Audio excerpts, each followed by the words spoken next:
Kami menyapa kepada seluruh ikhwan dan juga akhwat yang hadir di sekolah kami, yaitu Al-Wildan Islamic School 22 Makassar, pada hari Ahad ini di tanggal 26 November 2023 pada pukul 9.15 sampai dengan selesai waktu Indonesia bagian timur, ya. Timur atau tengah, Pak? Tengah, Masya Allah. Syukran. Dan kita ucapkan kepada guru kita, yaitu Ustadz Dr. Firanda Andirja, yang sudah hadir, datang jauh-jauh dari Pulau Jawa. Beliau semalam take off dan alhamdulillah pagi ini juga bisa memberikan ilmu dan juga akan memberikan banyak manfaat dalam kajian interaktif ini, yang mana memang kajian interaktif ini nanti sifatnya akan ada dua arah, baik dari Ana dan juga dari Ustadz Firanda, dan mudah-mudahan kita bisa menyimak dari awal hingga akhir. Dan termin yang pertama kita akan coba memulai dengan pembahasan interaktif, bagaimana pembahasan terkait dengan menanamkan cinta kepada Allah dalam keluarga. Nanti ada beberapa segmen mungkin yang akan kita kupas bagaimana peran suami, peran istri, dan juga peran anak, ya, dalam menanamkan rasa cinta ini kepada Allah, tapi dalam konteksnya yaitu ranahan keluarga. Lalu di segmen yang kedua juga baik ikhwan dan juga akhwat, kami buka sesi interaktif tanya jawab. Kemungkinan kita akan langsung bertanya, ya. Kalaupun nanti akhwat bisa difasilitasi untuk bertanya lewat mic, tafadhol panitia, ataupun nanti kita fasilitasi lewat secari kertas ataupun message yang sudah disediakan. Tetapi kalau ikhwan diwajibkan untuk mengacungkan tangan, dan juga silahkan kami fasilitasi untuk diskusi, ya, di forum ini. Baik, mungkin itu Ustaz dari Ana, dan mudah-mudahan kita akan coba memulai pada kajian pada pagi hari ini. Tafadhol masykur Ustaz, waktu dan tempat dipersilakan. Jazakallah khair Ustaz Agus. Bismillahirrahmanirrahim. Assalamualaikum warahmatullahi wabarakatuh. Assalamualaikum warahmatullahi wabarakatuh. Alhamdulillahi ala ihsani wa syukru lahu ala taufiqihi wa amtinani wa asyhadu an la ilaha illallah wahdahu la syarika lahu ta'ziman li sya'ni wa asyhadu anna Muhammadan abduhu wa rasuluhu adda'i ila ridwanih. Allahumma salli alaihi wa ala alihi wa ashabihi wa ikhwani. Hadirin dan hadirat, bapak-bapak dan ibu-ibu yang dirahmati oleh Allah Subhanahu wa taala, pada kesempatan kali ini kita akan bahas topik dengan judul menanamkan cinta kepada Allah dalam keluarga, ya. Ini topiknya luas, ya, karena terkait dengan bagaimana menanamkan rasa cinta kepada Allah Subhanahu wa taala kepada anggota keluarga. Dan kita tahu anggota keluarga itu ada intinya, ada bapak, ada ibu, dan ada anak-anak. Itu suami, istri, dan anak mereka, ya. Ini adalah salah satu cara agar satu keluarga rame-rame bisa masuk surga dan bisa terhalangi dari api neraka. Dan kepala keluarga, yaitu seorang ayah atau seorang suami, ya, dia tidak hanya memikirkan dirinya sendiri, tetapi dia diwajibkan untuk menyelamatkan dirinya dan menyelamatkan anak istrinya dari azab neraka jahanam. Sebagaimana Allah Subhanahu wa taala sebutkan dalam firman-Nya, ya ayyuhalladzina amanu qu anfusakum wa ahlikum nara. Wahai orang yang beriman, jagalah diri kalian dan juga keluarga kalian, itu istri kalian, dari azab neraka jahanam. Kemudian Allah jelaskan kenapa harus dijaga. Kata Allah, waquduhan nasu wal hijarah. Kenapa? Karena neraka itu sangat mengerikan. Bahan bakarnya adalah an-nar waquduhan nasu wal hijarah, yaitu manusia dan batu. Dari satu sisi neraka itu mengerikan karena bahan bakarnya mengerikan. Yang kedua, dari sisi alaiha malaikatun ghiladun syidad, bahwasanya neraka tersebut juga dijaga oleh malaikat yang gilad syidad, yang kasar dan keras. Artinya malaikat tersebut tidak mengenal kompromi, ya, tidak bisa tawar menawar dengan dia, Justru dia disuruh keras dan disuruh kasar oleh Allah Subhanahu wa taala. Makanya Allah mengatakan la ya'sunallaha ma amarahum wa yaf'aluna ma yu'marun. Mereka tidak pernah membangkang kepada Allah atas apa yang Allah perintahkan kepada mereka, wa yaf'aluna ma yu'marun, dan mereka mengerjakan apa yang mereka diperintahkan. Ini neraka adalah perkara yang mengerikan, dan jangan sampai kita keluarga masuk dalam neraka tersebut. Sisi pertama tadi Allah mengatakan waquduhan nas wal hijarah, bahan bakarnya adalah manusia dan batu, ya. Disebutkan oleh para ulama kenapa manusia ketika masuk dalam neraka, ya, dia bukan hanya terbakar tapi dia juga membakar. Seperti ibarat kayu, kalau kita bakar kayu, kayu terbakar dan juga menjadi apa? Alat membakar. Begitu kan, kalau kita masukkan kayu, kayu terbakar dan juga dia juga membakar. Innakum wa ma ta'buduna min dunillahi hasabu jahannam. Kata Allah, sungguhnya kalian dan apa yang kalian sembah selain Allah akan menjadi kayu bakar atau bahan bakar di neraka Jahannam. Dan ini mengerikan, ya, bagaimana manusia, ya, terbakar dan juga membakar, ya. Kemudian al-hijarah, batu, ya. Para ulama menyebutkan kenapa tidak disebut dengan misalnya cairan bensin atau solar dan semisalnya, kok batu? Ada penjelasan sebagian ahli tafsir karena batu itu lebih dahsyat daripada sekedar cairan. Kalau batu, kalau cairan mungkin terbakar, mungkin akan menghilang. Kalau batu tidak, dia menetap dan dia sifatnya menempel. Ya, dia sifatnya apa? Menempel ke daging ketika membakar. Kemudian dia mengeluarkan asap yang sangat bau. Kalau kita tahu ada batu yang bakar di dunia ini namanya batu bara. Ya, artinya ini batu bara versi neraka tentu lebih dahsyat. Batu bara sifatnya menempel kemudian mengeluarkan asap yang bau yang sangat buruk, ya. Makanya neraka disebutkan ada asapnya juga menyiksa, baunya juga menyiksa, ya, apinya juga menyiksa. Makanya disebut bahan bakarnya adalah batu dan bukan cairan. Nah, ini membuat kita harusnya takut jangan sampai anak istri kita masuk dalam neraka Jahannam. Kemudian dari malaikatnya ghilath syidad. Ghilath dari sisi syidad yaitu kasar dan keras. Keras dari sisi sikapnya, perbuatannya sangat keras dan omongannya kasar.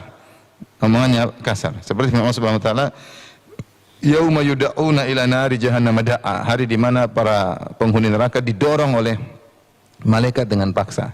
Mereka didorong mau masuk neraka, enggak mau, didorong-dorong sampai terjerumus dalam neraka Jahannam. Jadi dipaksa oleh malaikat. Dan para malaikat, ya, tidak ada kompromi, tidak ada ngomong pelan-pelan, tidak ada lemah lembutnya, karena mereka diperintahkan untuk kasar dan keras. Maka mengerikan jika seorang kemudian masuk dalam neraka yang dijaga oleh penjaga yang ngeri seperti itu, tidak ada kompromi. Dan justru mereka beribadah kepada Allah dengan menyiksa para penghuni neraka Jahannam, ya. Nah, kalau kita tahu neraka begitu dahsyatnya, maka kita berusaha untuk menjaga anak istri kita dari bahayanya neraka Jahannam. Makanya kewajiban untuk selamat dari neraka bukan cuma kepala keluarga saja, ya. Dia berkewajiban menyelamatkan dirinya dan juga anak-anak istrinya. Sebagaimana dia diperintahkan untuk menyuruh mereka beribadah, wa'mur ahlaka bis-sholati wastabir 'alaiha.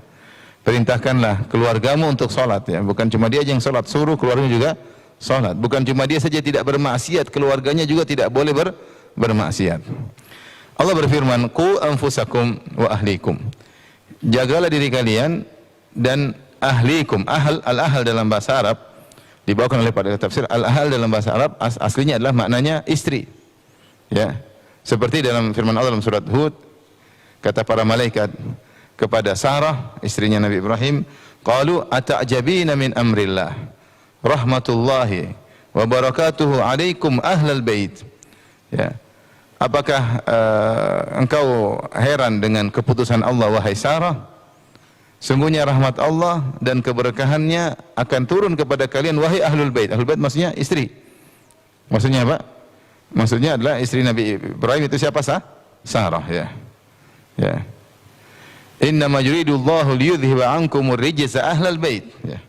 Dalam surat Al-Ahzab juga ketika Allah bercerita tentang istri-istri Nabi, ya, tentang istri-istri Nabi, maka Allah mengatakan sungguhnya Allah Subhanahu wa taala ingin menghilangkan dari kalian dosa-dosa wahai ahlul bait, maksudnya istri-istri Nabi. Jadi kata al-ahl maknanya secara asal adalah istri. Makanya kita kalau kita di Arab Saudi juga kalau kita ditanya bagaimana kaifa ahlukum, bagaimana keluarga, maksudnya apa namanya? Istri. Tapi di sini Allah mengatakan ku anfusakum wa ahlikum. Ini di sebagian ahli tafsir ada laftah, ada satu penghayatan yang luar biasa. Dia mengatakan, mereka mengatakan begini.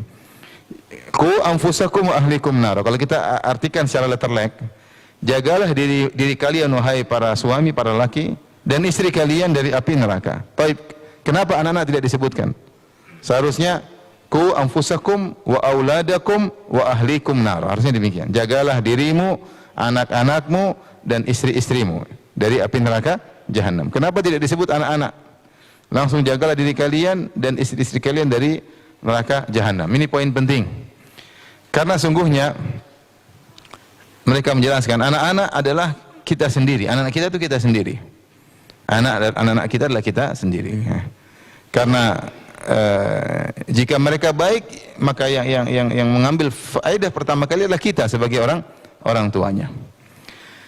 Semisal ini adalah dalam firman Allah Subhanahu dalam surat An-Nur, kata Allah Subhanahu wa taala, "Laisa 'alal a'ma harajun wala 'alal a'raj harajun wala 'alal marid harajun wala 'ala anfusikum an ta'kulu min buyutikum aw buyuti abaikum aw buyuti ummahatikum aw buyuti ikhwanikum aw buyuti akhawatikum aw buyuti a'mamikum aw buyuti ammatikum aw buyuti akhwalikum aw buyuti khalatikum aw ma malaktum mafatihahu aw sadiqikum. Laisa 'alaikum junahun an ta'kulu jami'an aw ashtata." Dalam surat An-Nur kata Allah Subhanahu wa taala, tidak mengapa bagi kalian untuk makan dari rumah kalian. Makan di rumah oke kan, rumah sendiri. Au buyuti abaikum, atau kalian makan di rumah bapak kalian, atau kalian makan di rumah ibu kalian, atau kalian makan dari saudara laki-laki kalian, atau kalian makan dari rumah saudari perempuan kalian, atau kalian makan dari rumah paman kalian, atau kalian makan di rumah tante kalian, atau kalian makan di rumah om kalian, atau kalian makan di rumah bibi kalian, atau kalian makan dari rumah yang memang kalian berhak untuk mengurusinya, atau kalian makan dari teman kalian, di rumah teman kalian. Di sini Allah sebutkan rumah kalian, rumah bapak kalian, rumah ibu kalian. Allah tidak menyebutkan au buyuti auladikum, rumah anak-anak kalian. Kenapa tidak disebutkan? Langsung dari rumah kalian loncat ke rumah bapak, rumah ibu, rumah tante, rumah om, tapi rumah anak-anak tidak disebutkan. Kata para ulama, karena rumah anak-anak ya rumah kalian sendiri, sehingga tidak perlu disendirikan penyebutan anak-anak. Ini poin sangat penting agar kita semangat untuk menasihati, karena anak-anak itu aset terbesar. Saya sering sampaikan dalam banyak pengajian.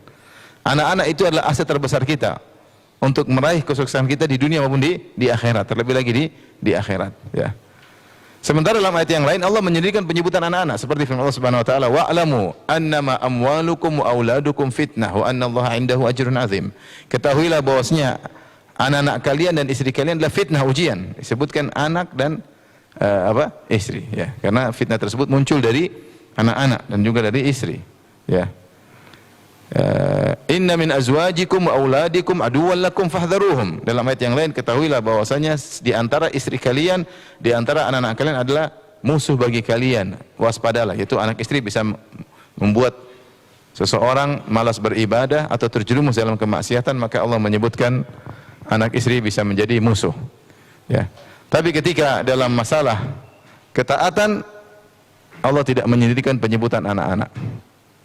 Kenapa? Kalau anak-anak taat, maka itu kembali kepada kita. Maka seakan-akan kalau kita menjaga anak-anak dari neraka jahanam, seakan-akan kita menjaga diri kita. Sehingga tidak perlu disendirikan penyebutan anak-anak daripada orang tua. Maka ini membuat kita fokus untuk serius mengurusi anak-anak. Ya. Selain istri harus kita selamatkan, anak-anak juga harus kita selamatkan.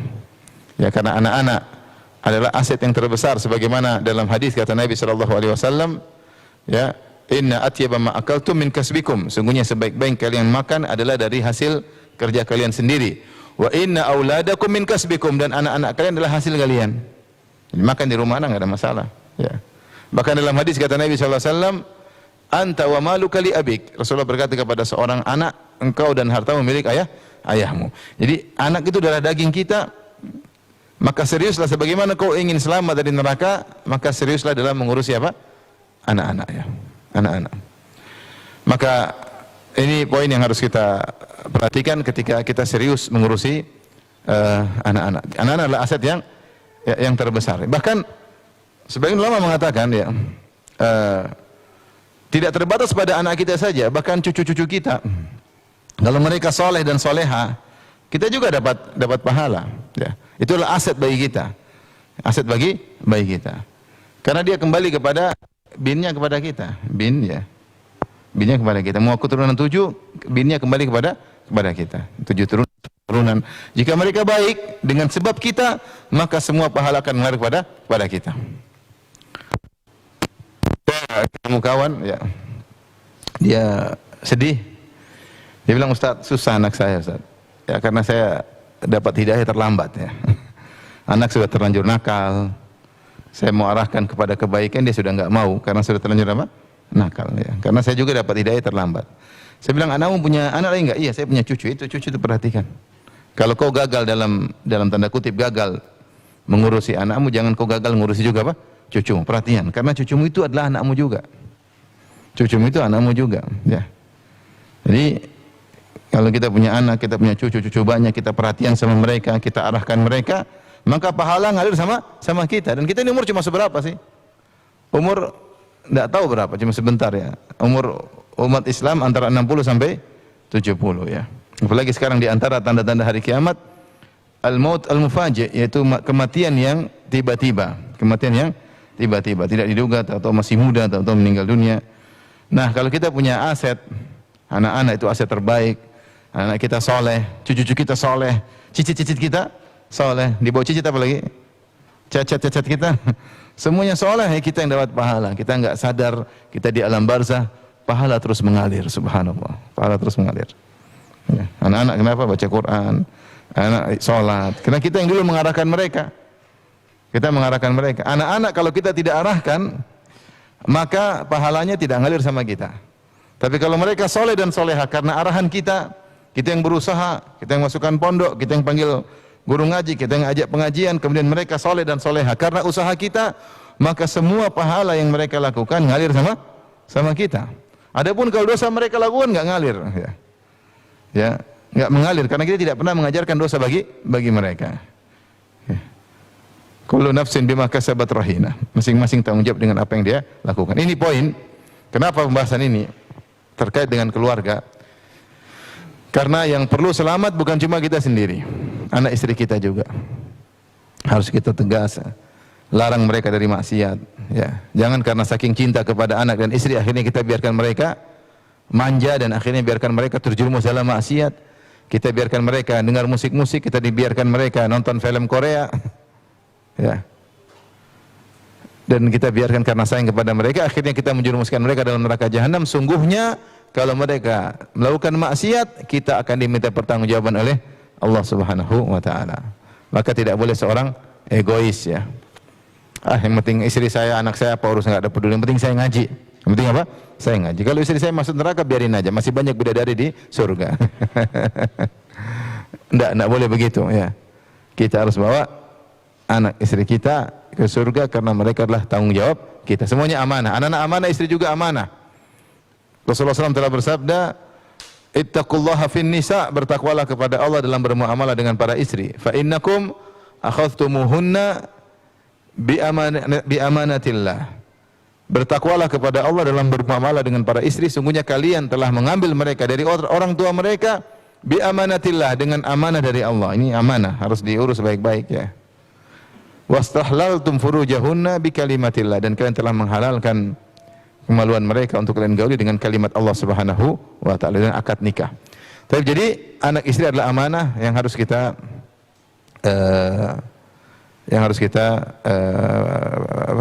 perhatikan untuk kita selamatkan. Ini mungkin Ustaz Agus ya, poin pertama yang saya sampaikan. Kenapa pembahasan judulnya tentang apa? Keluarga ya. Jadi bukan kita saja yang harus cinta kepada Allah. Istri kita harus cinta kepada Allah, dan anak juga harus cinta kepada Allah Subhanahu wa taala. Baik, syukron Ustaz di pembahasan kenapa kita membahas judul atau dari bahasan terkait dengan urgensi menanamkan cinta kepada Allah dalam keluarga. Tadi Ustadz sudah menyentuh bukan hanya sisi suami, sisi istri gitu ya, sisi paman, bibi, ternyata anak juga ada peran gitu ya, dan ada dampaknya tadi. Bahkan tadi beliau juga menyebutkan ketika serius mengurusi anak-anak karena beliau itu aset terbesar kita gitu ya. Dan ada juga tadi peribahasa kalau istri ceritanya masuk neraka, kita tidak apa istilahnya, tidak ingin menolong ya. Maka dari sekarang gitu ya, dari sekarang ini adalah cinta kepada Allah dalam keluarga ini, konteksnya ini komprehensif ya. Kita menyentuh seluruh aspek, bukan hanya hubungan kita dengan suami dan istri, tetapi juga dengan anak-anak, juga kepada ibu, bapak, dan sebagainya. Baik, ini urgensi judul kajian pada pagi hari ini, Ustaz. Yang kedua, Ustaz, kami coba ingin menanyakan bagaimana terkait dengan banyaknya amalan, yaitu amalan hati gitu ya. Amalan yang soleh kan banyak sebetulnya, Ustaz, gitu ya. Tapi kenapa kita lebih memilih untuk amalan mahabbatullah ini, Ustaz? Mungkin bisa dibantu dijelaskan, Ustaz. Ya, mencintai Allah Subhanahu wa taala adalah amalan yang sangat agung, ya.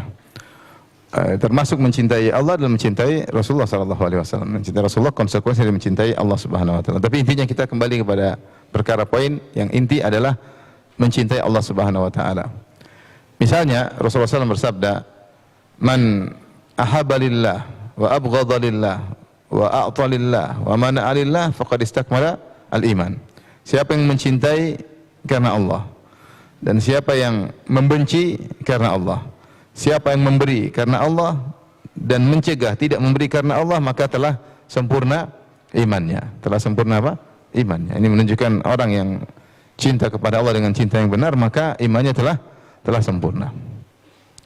Demikian juga misalnya dalam hadis kata Nabi sallallahu alaihi wasallam, "Awthaqu ural iman al-hubbu lillah wal bughdhu al-hubbu fillah wal bughdhu fillah." Bahwasanya sekuat-kuat tali keimanan adalah mencintai karena Allah dan membenci karena Allah Subhanahu wa taala, ya.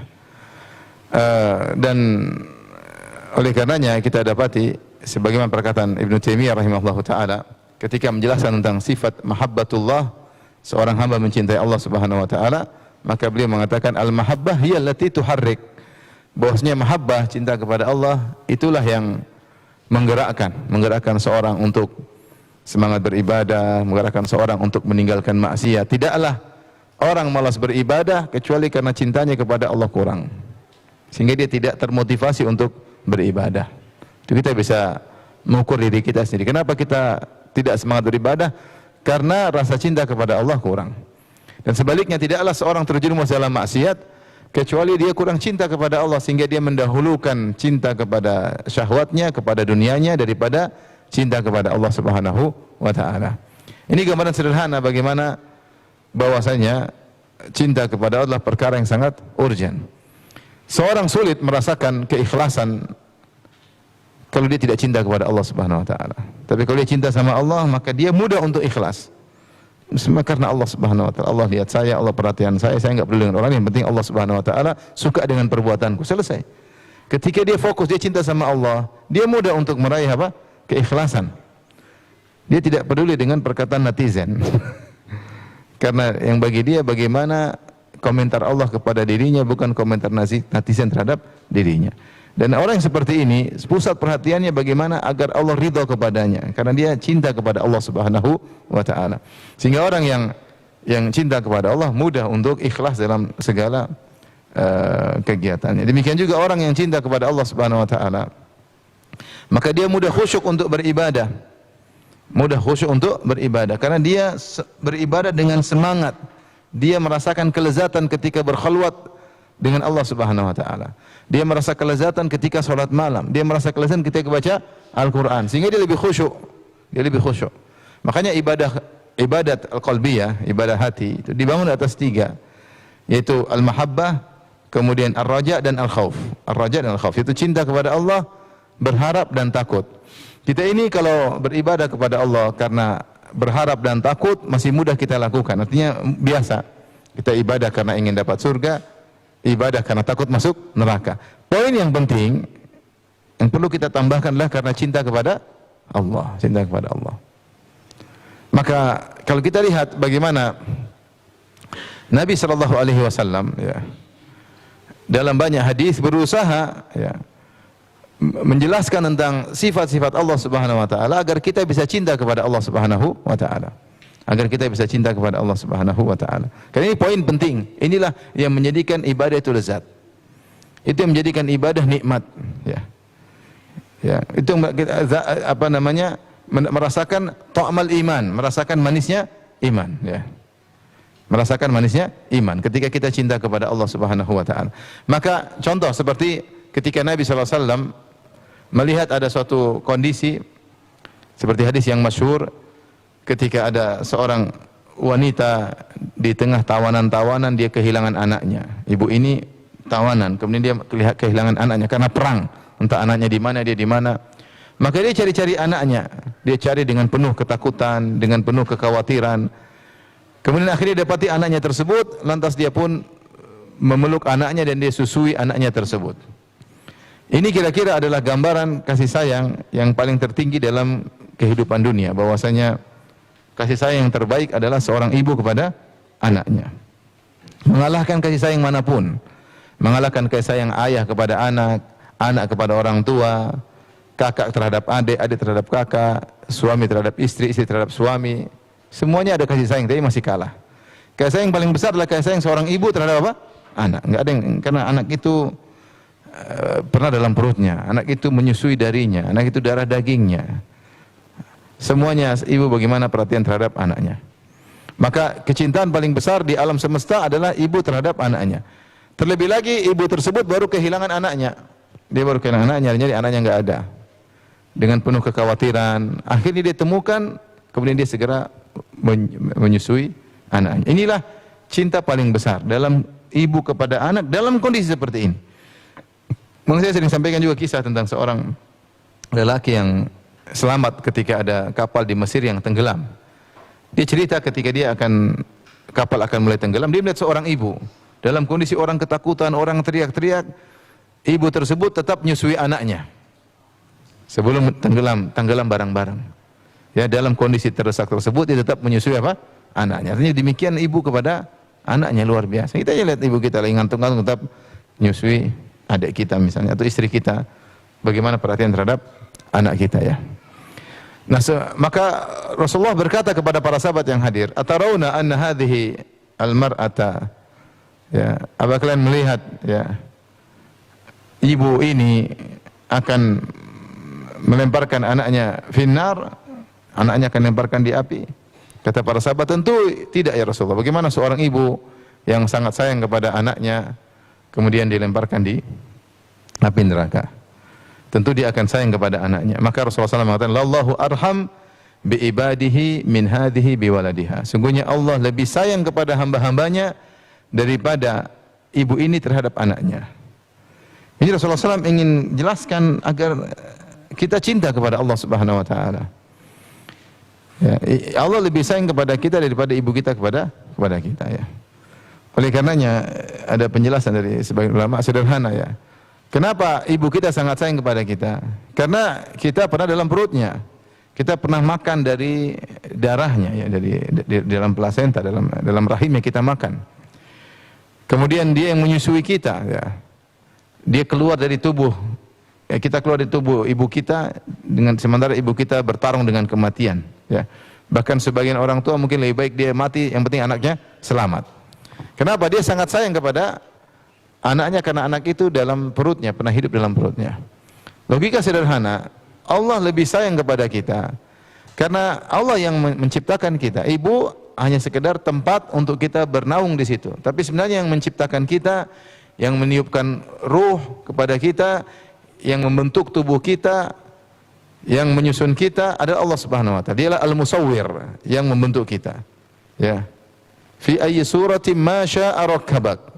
Allah membentuk kita dalam bentuk yang Allah kehendaki. Kita ini hasil create Allah Subhanahu wa taala. Dialah kreator kita. Gampangannya, kalau antum yang bikin sesuatu, antum menciptakan suatu misal mobil atau antum sayang sama hasil ciptaan antum atau tidak? Sayang. Antum yang buat. Antum perhatian. Nah, maka Allah lebih sayang kepada kita Dari sisi ini, Allah yang menciptakan kita. Dialah pencipta kita. Dia yang beri perhatian kepada kita. Dia yang bentuk pada kita, yang beri rezeki kepada kita. Orang tua, ibu kita, ayah kita hanya sekedar sarana. Maka kalau kita yakin akan hal ini, maka kita bisa sangat mudah husnudzon kepada Allah. Bahwasanya Allah sangat sayang kepada kita. Di situ timbul rasa cinta kita kepada Tuhan. Bahwasanya Tuhan, Allah ini sangat sayang kepada kita. Makanya ketika para ulama bahas di sini, mereka mengatakan, ini dalil bahwasanya seorang kalau mau berharap, tempat berharap yang paling terbaik adalah Allah. Kenapa? Karena Dia yang paling sayang sama kamu. Kita bisa berharap kepada siapa? Kepada yang sayang sama kita, yang perhatian sama kita. Nah, Allah perhatian sama kita sejak kita dijanin. Yang bikin gizi bisa masuk ke dalam kita, Allah Subhanahu wa taala. Yang bisa kita berkembang janinnya, Allah Subhanahu wa taala. Yang buat kita selamat dari keluar dari perut ibu kita, Allah Subhanahu wa taala. Maka Dialah tempat terbaik untuk kita bersandar kepadanya. Kita sering bersandar kepada makhluk, kita kecewa banyak sekali. Kenapa? Karena kasih sayang Dia kepada kita kurang. Kasih sayang Dia kepada kita kurang. Ini contoh di mana Nabi sallallahu alaihi wasallam, upaya Nabi sallallahu alaihi wasallam untuk menumbuhkan cinta kepada Allah dengan menjelaskan bahwasanya Allah adalah yang paling sayang daripada yang lainnya. Nanti kalau kita dalam kehidupan kita rasakan hal tersebut. Tempat bersandar, tempat berharap, tempat curhat terbaik siapa? Allah Subhanahu wa taala. Tempat yang memberikan solusi Allah Subhanahu. Manusia kita berharap kita sering kecewa. Dia perhatian kita pada suatu saat, terkadang dia tidak perhatian sama kita. Perhatian dia terbatas kepada kita. Kalau dia perhatian pun kemampuan dia terbatas. Ya.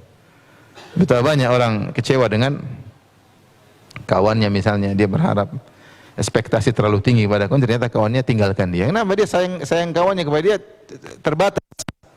Mungkin kalaupun kawannya sangat sayang, kemampuannya pun apa? Terbatas. Seorang istri ekspektasi terlalu tinggi terhadap suami, ternyata suaminya mau belikan emas 20 gram, ternyata cuma 1,5 gram. Kemampuan dia terbatas. Kalaupun dia sangat cinta kepada istrinya, kemampuan dia juga terbatas. Atau kemampuannya banyak tapi cintanya terbatas ya. Oleh karenanya ini di antara hal contoh membuat kita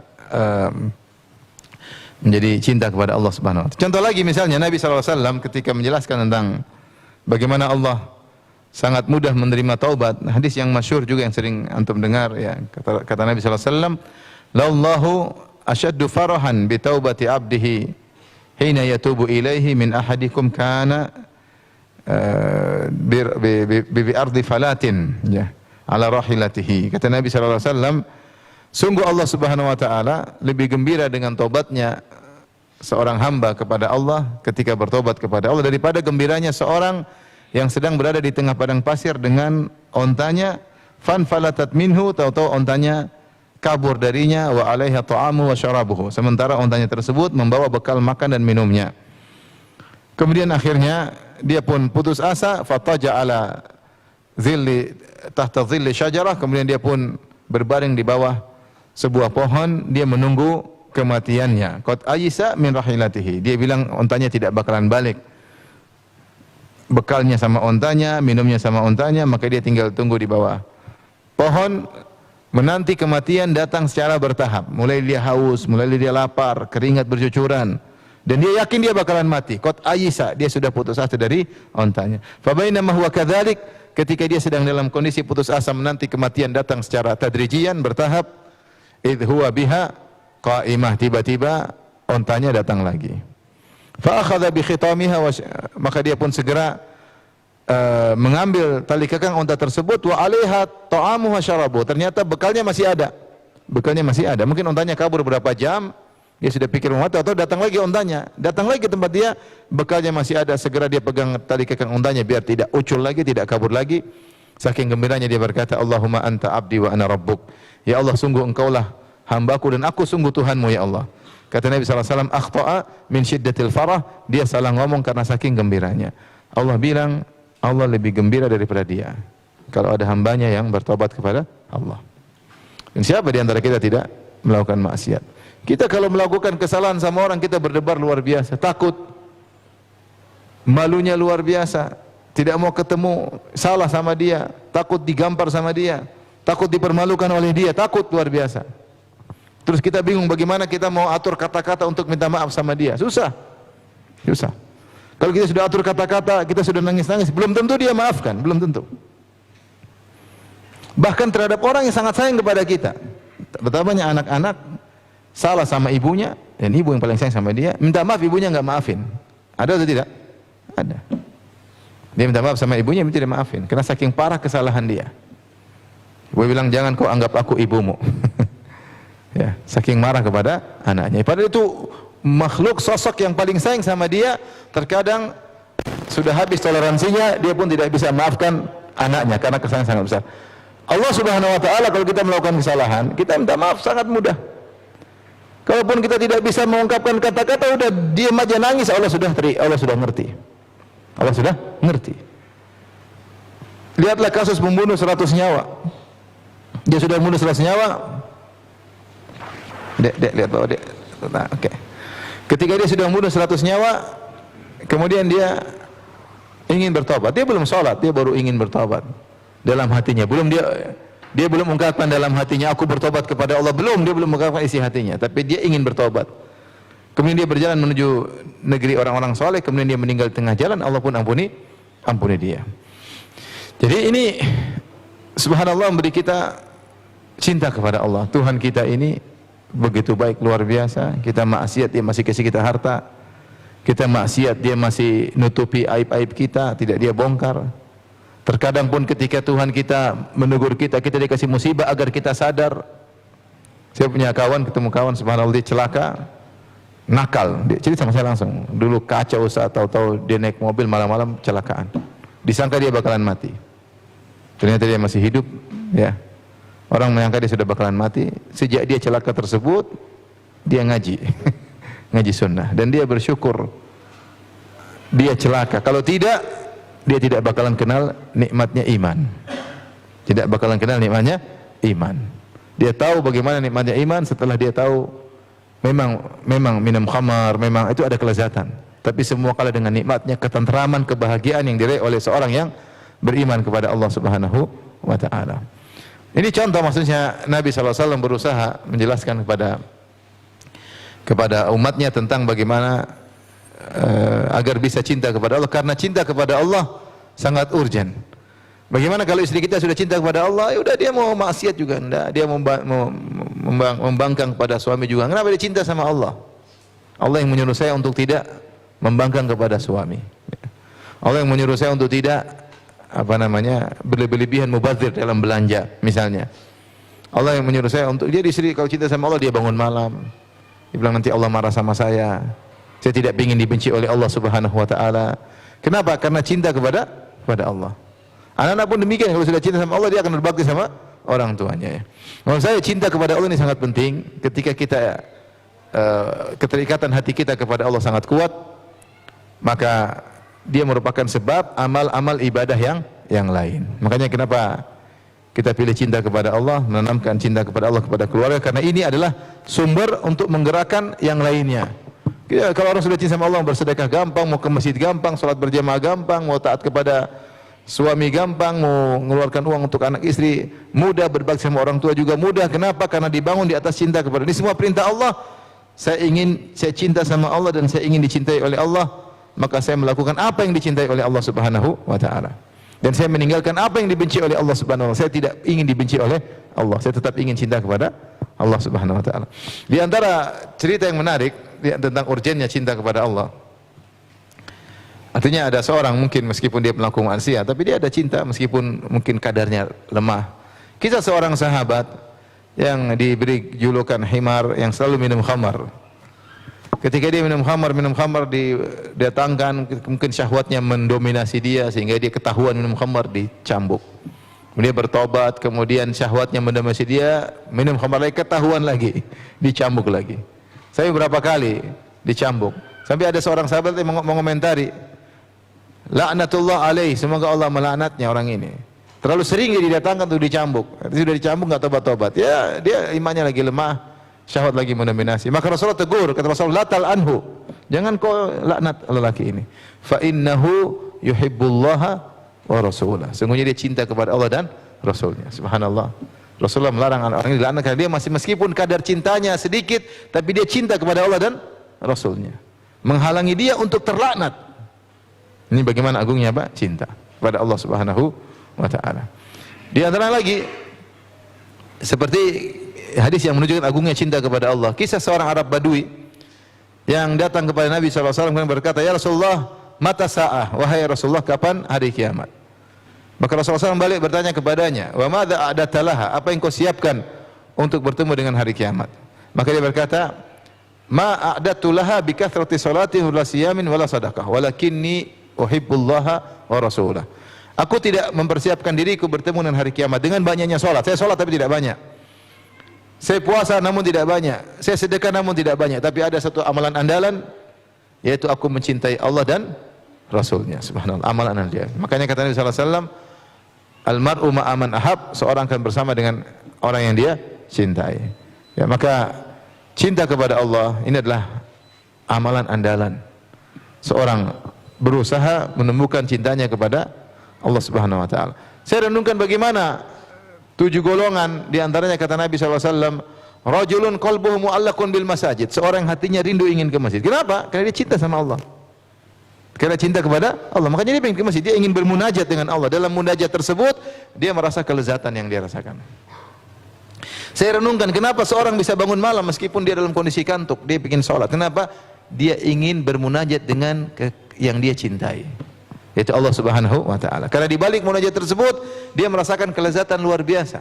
Dia curhat kepada Allah, dia mengadukan nasibnya kepada Allah, dia minta surga kepada Allah, berlindung dari neraka jahanam. Karena dia tahu tidak ada yang bisa memperhatikan dia seperti perhatian Allah Subhanahu wa taala. Ini semuanya kenapa? Karena cinta kepada Allah Subhanahu wa taala. Dan apa kata Nabi sallallahu alaihi wasallam? Man ahabba liqa Allah, ahabballahu liqa'ahu. Siapa yang suka cinta untuk bertemu dengan Allah, Allah pun cinta bertemu dengan dia. Wa man kariha liqa Allah, dan siapa yang benci tidak mau ketemu Allah, karihallahu liqa'ahu, pun Allah pun tidak suka ketemu dengan dia. Maka ini hanya secercah dalil terlalu banyak ya, tentang urgensinya cinta kepada Allah Subhanahu wa taala. Maka inilah kenapa kita membahas ini, karena memang cinta kepada Allah adalah al-mahabbah hiya allati tuharrik, kata Syekhul Islam Taimiyah rahimahullah taala, bahwasanya cinta itulah yang menggerakkan segala amalan-amalan yang lainnya. Wallahu taala alam bisawab. Baik Ustaz, syukron atas penjelasannya di part kedua ini, bagaimana ternyata kenapa dari sekian banyak amalan hati, amalan soleh, justru kita lebih memilih pembahasan mahabbatullah ini, begitu ya. Tadi ada banyak poin yang mungkin bisa saya coba simpulkan. Salah satunya ternyata sekuat-kuatnya tali keimanan seseorang mencintai karena Allah dan juga membenci karena Allah. Yang kedua, kita analogikan ketika di dunia ini yang paling mencintai sangat besar adalah seorang ibu terhadap anaknya, gitu ya. Jadi kecintaan yang paling terbesar adalah kasih sayang ibu terhadap anaknya. Karena apa? Mungkin ibu bisa merasakan bagaimana 9 bulan dia mengandung, setelah mengandung dia melahirkan, setelah melahirkan dia menyusui, setelah menyusui mungkin menjadi madrasah untuk anak-anaknya, begitu ya. Tetapi tadi Ustadz juga berbicara di endingnya itu, tetapi Allah itu lebih sayang terhadap hambanya daripada ibu ini terhadap anaknya. Jadi rasa kasih sayang Allah itu lebih besar, gitu ya, lebih besar daripada rasa kasih sayang ibu terhadap anaknya. Mungkin kalau kita nominalkan kasih sayang ibu terhadap anak 8 begitu Ustaz ya, tapi kasih sayang Allah terhadap ibu tuh 10 begitu. Oh, enggak bisa dinominalkan. Tidak bisa dinominalkan. Baik. Dan ternyata semua ini adalah sumber untuk menggerakkan yang lainnya, yaitu dia dibangun di atas segalanya. Jadi memang kembalikan lagi kepada khitohnya, bahwasanya memang sekuat-kuatnya tali keimanan seseorang yaitu mencintai karena Allah, membenci karena Allah. Baik Ustaz, di sini kan ada para pelajar nih Ustaz nih. Iya. Jadi saya lihat ada siswa tadi juga kami melihat ada rombongan itu para santriwati mungkin ya, dari pondok begitu ya, ada hampir 2-3 bis besar itu. Jadi di part ketiga ini mungkin tadi kita sudah banyak membahas terkait dengan peran daripada suami begitu ya, dan juga peran daripada istri untuk menanamkan cinta kepada Allah. Tapi sekarang konteksnya dalam seorang anak Ustaz, ya. Baik ikhwan dan juga akhwat mungkin bisa dibahas Ustaz. Fadhol. Sebagaimana kita sudah singgung bahwasanya cinta kepada Allah ini berlaku atau ditanamkan kepada semua anggota keluarga. Suami kita, kepala keluarga, harus cinta kepada Allah, dan harus kita latih terus ya, agar cinta kita kepada Allah semakin besar. Kemudian juga cinta kepada istri juga kita harus tanamkan agar cinta kepada Allah Subhanahu wa taala ya. Misalnya kalau kita bilang istri kita pengen sesuatu, benar enggak ini? Allah suka enggak seperti ini? Gitu kan Pak. Sehingga dia selalu memikir Allah suka atau tidak. Kalau dia cinta kepada Allah, dia akan mendahulukan kesukaan Allah daripada kesukaan apa dirinya. Kalau enggak suka, ya Allah enggak suka, seperti itu udah tinggalkan. Allah ridho enggak dengan perbuatan ini? Kalau Allah ridho, lakukan. Kalau enggak, jangan kau lakukan. Itu salah satu kita menanamkan pada istri. Anak-anak pun punya cara tersendiri bagaimana kita menanamkan rasa cinta mereka kepada Allah Subhanahu wa taala. Secara umum, ikhwan dan akhwat yang dirahmati Allah Subhanahu wa taala, mungkin bahasan kita sekarang tentang bagaimana menanamkan cinta kepada Allah Subhanahu wa taala. Setelah kita sebutkan tadi upaya Nabi sallallahu alaihi wasallam untuk menjelaskan sifat-sifat Allah agar kita cinta kepada Allah Subhanahu wa taala. Secara umum, kaidah mengatakan kalau kita bisa mencintai kepada orang lain itu karena dua sebab ya. Sebab pertama karena sifat-sifatnya yang hebat sehingga kita mencintainya meskipun dia tidak mengenalnya, apalagi dia mengenal kita. Kita tidak mengenal dia, dia pun tidak mengenal, tapi kalau dia punya sifat-sifat yang hebat, kita cinta sama dia. Dan ini baik pada perkara yang baik, perkara yang buruk. So, ada sifat yang kita kagumi, kita membuat cinta kepada pemilik sifat tersebut. Ya. Contoh, kita sebagian orang mencintai olahragawan tertentu karena kehebatannya dalam berolahraga, kehebatannya dalam sesuatu, maka cinta sama dia. Kenapa? Karena terpukau dengan sifat-sifatnya yang mulia. Ini yang pertama, kenapa kita cinta kepada orang lain. Yang kedua, kenapa kita cinta kepada orang lain? Karena orang itu punya jasa sama kita. Semakin besar jasanya kepada kita, semakin kita cinta kepadanya. Semakin kita cinta kepadanya. Sebagaimana Rasulullah SAW bersabda, tahadu tahabu, saling menghadiahkanlah maka kalian akan saling mencintai. Ketika ada yang kasih hadiah sama kita, maka kita semakin cinta kepada dia. Ya, pemberian ya.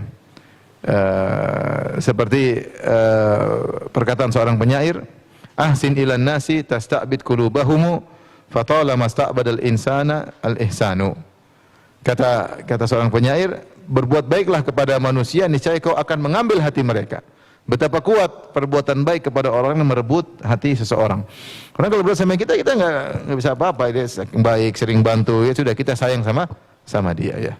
Contoh sederhana seperti apa? Seperti kisah Nabi SAW dengan Safwan bin Umayyah. Safwan bin Umayyah sangat benci kepada Nabi, bahkan dia ingin bunuh Nabi SAW dalam banyak peperangan karena balas dendam kepada Nabi SAW. Bapaknya Umayyah bin Khalaf. Umayyah bin Khalaf majikannya Bilal yang menyiksa Bilal. Umayyah bin Khalaf yang kemudian terbunuh setelah perang Badar. Ya, bukan cuma bapaknya Umayyah bin Khalaf, saudara kandungnya juga Ali bin Umayyah bin Khalaf juga dibunuh ketika perang Badar. Maka putranya Umayyah bin Khalaf, Safwan bin Umayyah, balas dendam ingin bunuh Nabi SAW. Maka dalam perang Uhud dia ikut, perang Khandaq dia ikut, dia ingin bunuh Nabi SAW. Bahkan ketika Fatu Makkah, Rasulullah SAW sudah menaklukkan kota Makkah, dia berkata, kalau seluruh manusia beriman pada Muhammad, saya tidak. Dia sangat benci sama Muhammad SAW. Sampai dia ingin kabur, dia pergi ingin kabur, Rasulullah utus seorang suruh panggil dia. Kau masuk ke Mekah, tidak usah masuk Islam, tidak apa-apa, tinggal bersama kami, tidak ada masalah. Saya berikan keamanan, silakan tinggal bersama kami, tidak usah masuk Islam, tidak ada masalah. Akhirnya Safwan, jadinya mau kabur, tidak jadi kabur. Akhirnya hidup bersama para sahabat setelah kota Mekah ditaklukkan. Intinya akhirnya Rasulullah SAW melakukan perang, namanya perang Hunain. Kemudian perang Taif. Ketika perang Hunain, Rasulullah SAW di antaranya minjam alat-alat perang yang dimiliki oleh Safwan bin Umayyah. Ya, Ghasban ya Rasulullah, kata dia, Rasulullah, kau ingin rampas alat perangku? Kata Nabi, inda ariyatun mustaraddah, ya. Ini pinjaman akan saya kembalikan. Saya cuma butuh untuk apa? Perang. Akhirnya menanglah dalam perang Hunain. Rasulullah SAW menang dengan mendapatkan ghanimah yang sangat banyak. Rasulullah SAW ingin ambil hati Safwan. Maka Rasulullah SAW kasih dia 100 ekor onta. Safwan namanya dikasih 100 ekor onta. Banyak atau sedikit? Banyak. Onta saja sekarang satu ekor berapa juta? Banyak.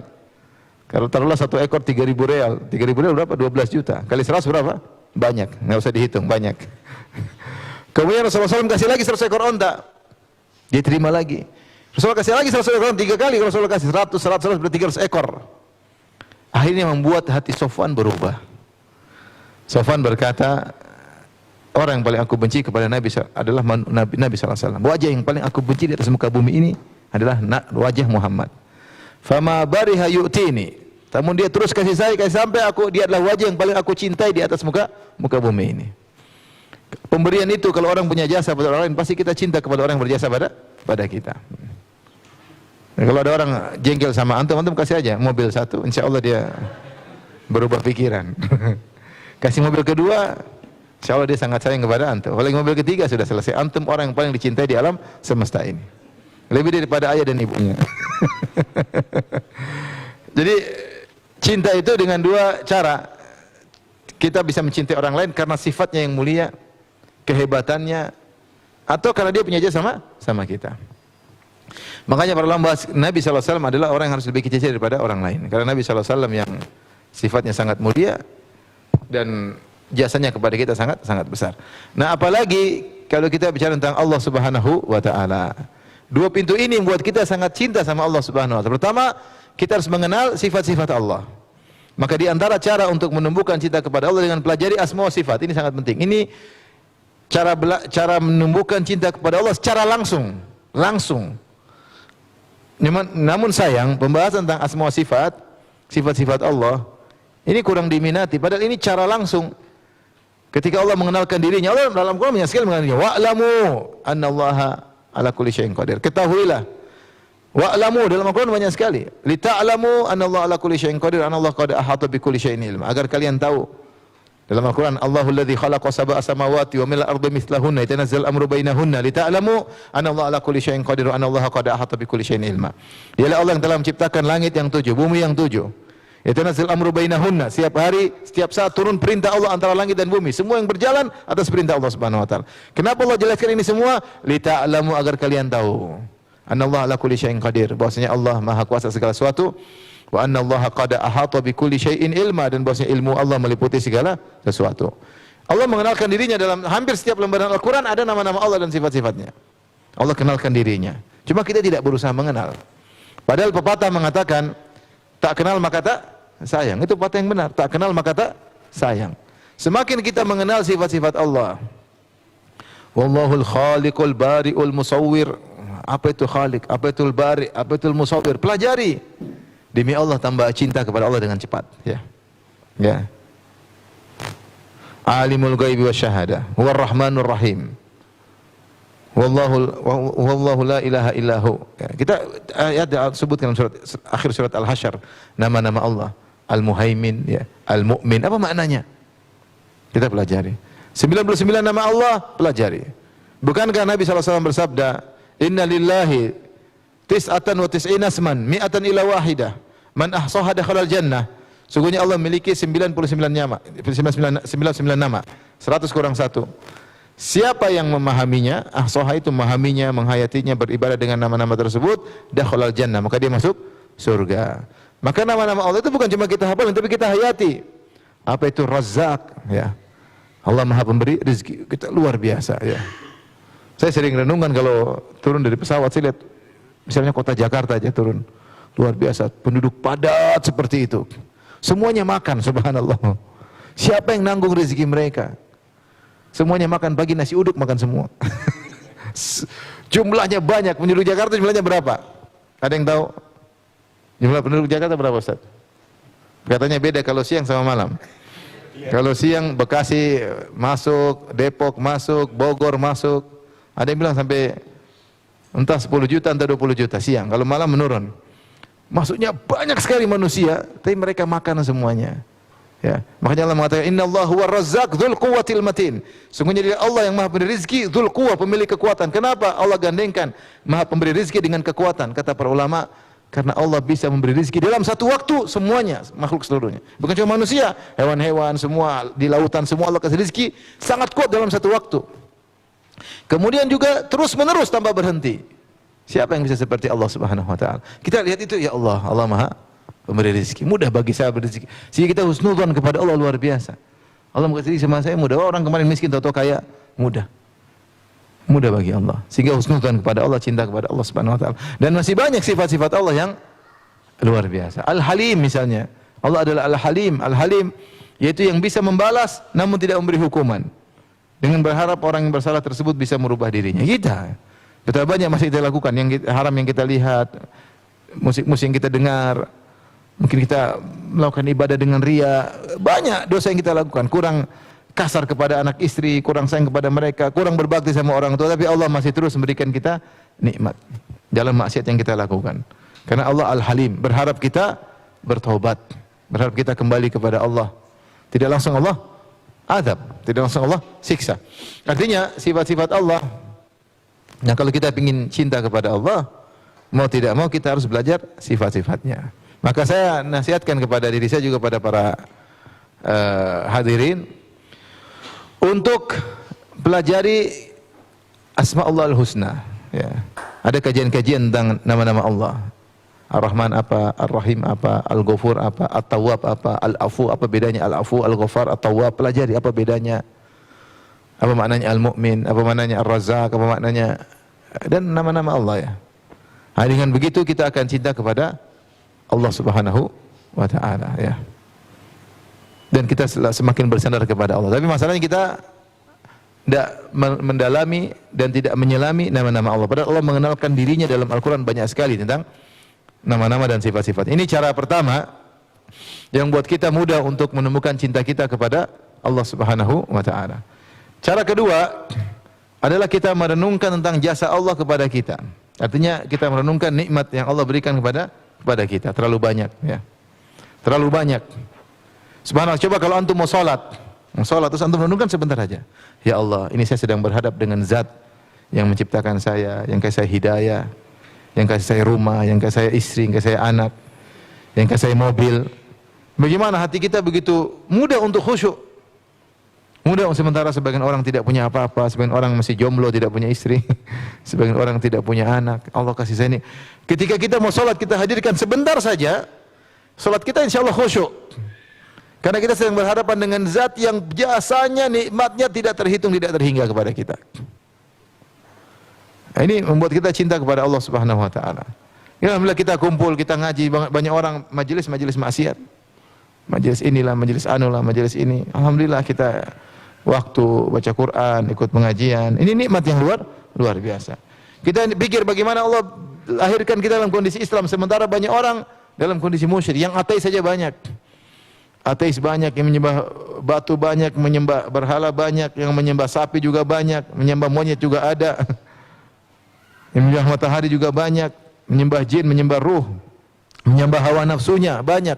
Kasihan hidup mereka kacau balau, tidak ada ketentraman, tidak ada kebahagiaan.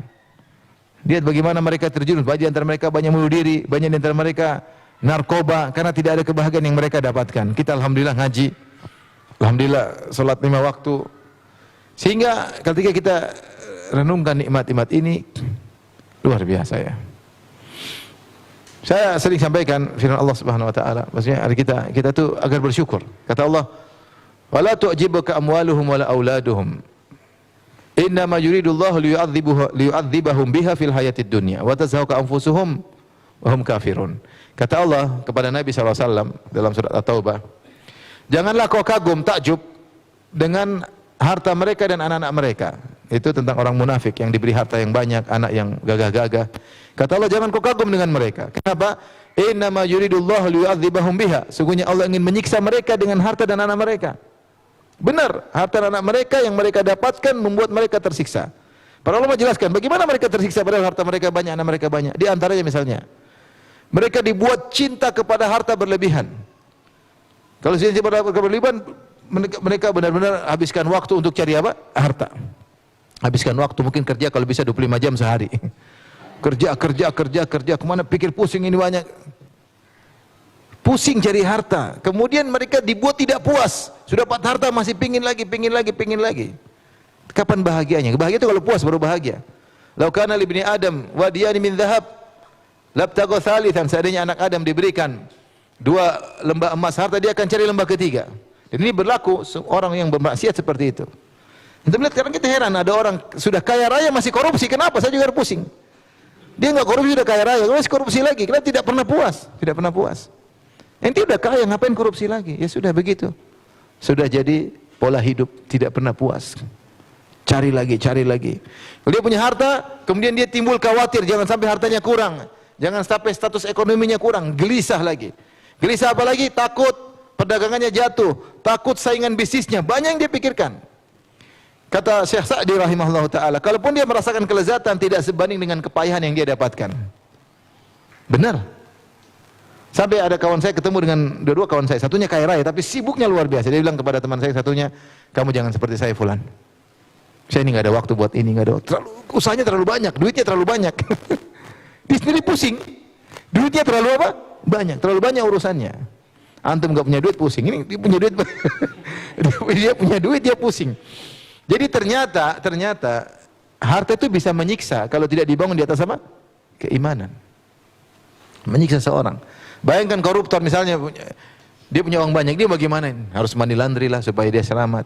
Dia pengen beli mobil mewah, takut ketahuan uang gaji sedikit beli. Dia akhirnya gemes, punya duit pengen beli mobil mewah tapi nggak bisa beli. Gemes atau tidak? Gemes. Menderita gemes itu. Pengen duit tapi nggak bisa, takut ketahuan. Gelisah hidup. Tersiksa dengan hartanya. Sehingga banyak orang punya harta tidak bahagia, narkoba. Lihatlah kehidupan artis-artis. Lihatlah kehidupan pejabat-pejabat koruptor. Bagaimana hidupnya menderita, kasihan. Kita ngeliatnya kasihan. Kasihan. Belum pikir macam-macam, kasihan.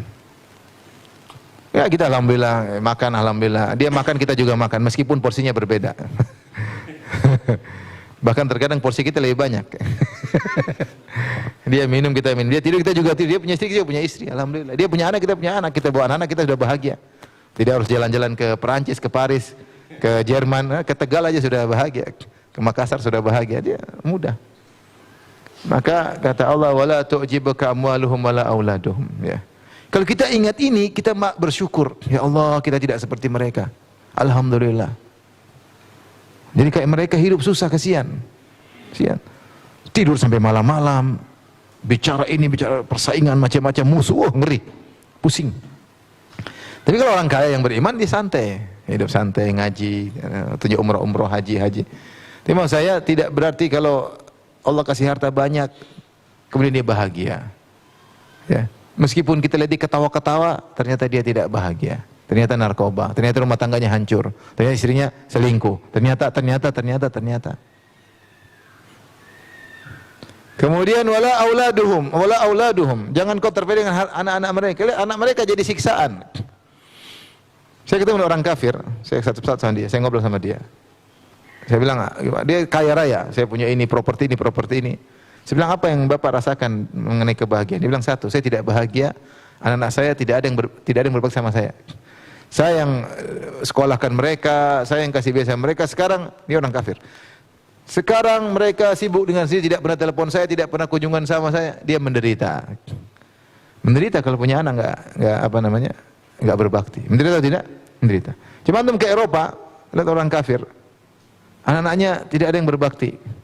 Orang tua, saya lihat di mata kepala saya sendiri banyak orang tua keluar bawa anjing. Orang kafir. Bawa anjing di rumah sama anjing tinggalnya. Kasihan. Sementara kalau kita orang Islam, Masya Allah mereka jalan satu mobil, cucunya dorong neneknya. Beneran. Cucunya dorong neneknya, sayang nenek, rebutan melayani orang tuanya. Rebutan ya. Sementara yang satunya orang tuanya anaknya nggak ada. Jalan-jalan kemana bawa apa? Anjing. Saking di antara mereka saking sayang sama anjing, ada yang ketika meninggal mewariskan hartanya untuk anjingnya, bukan untuk anaknya.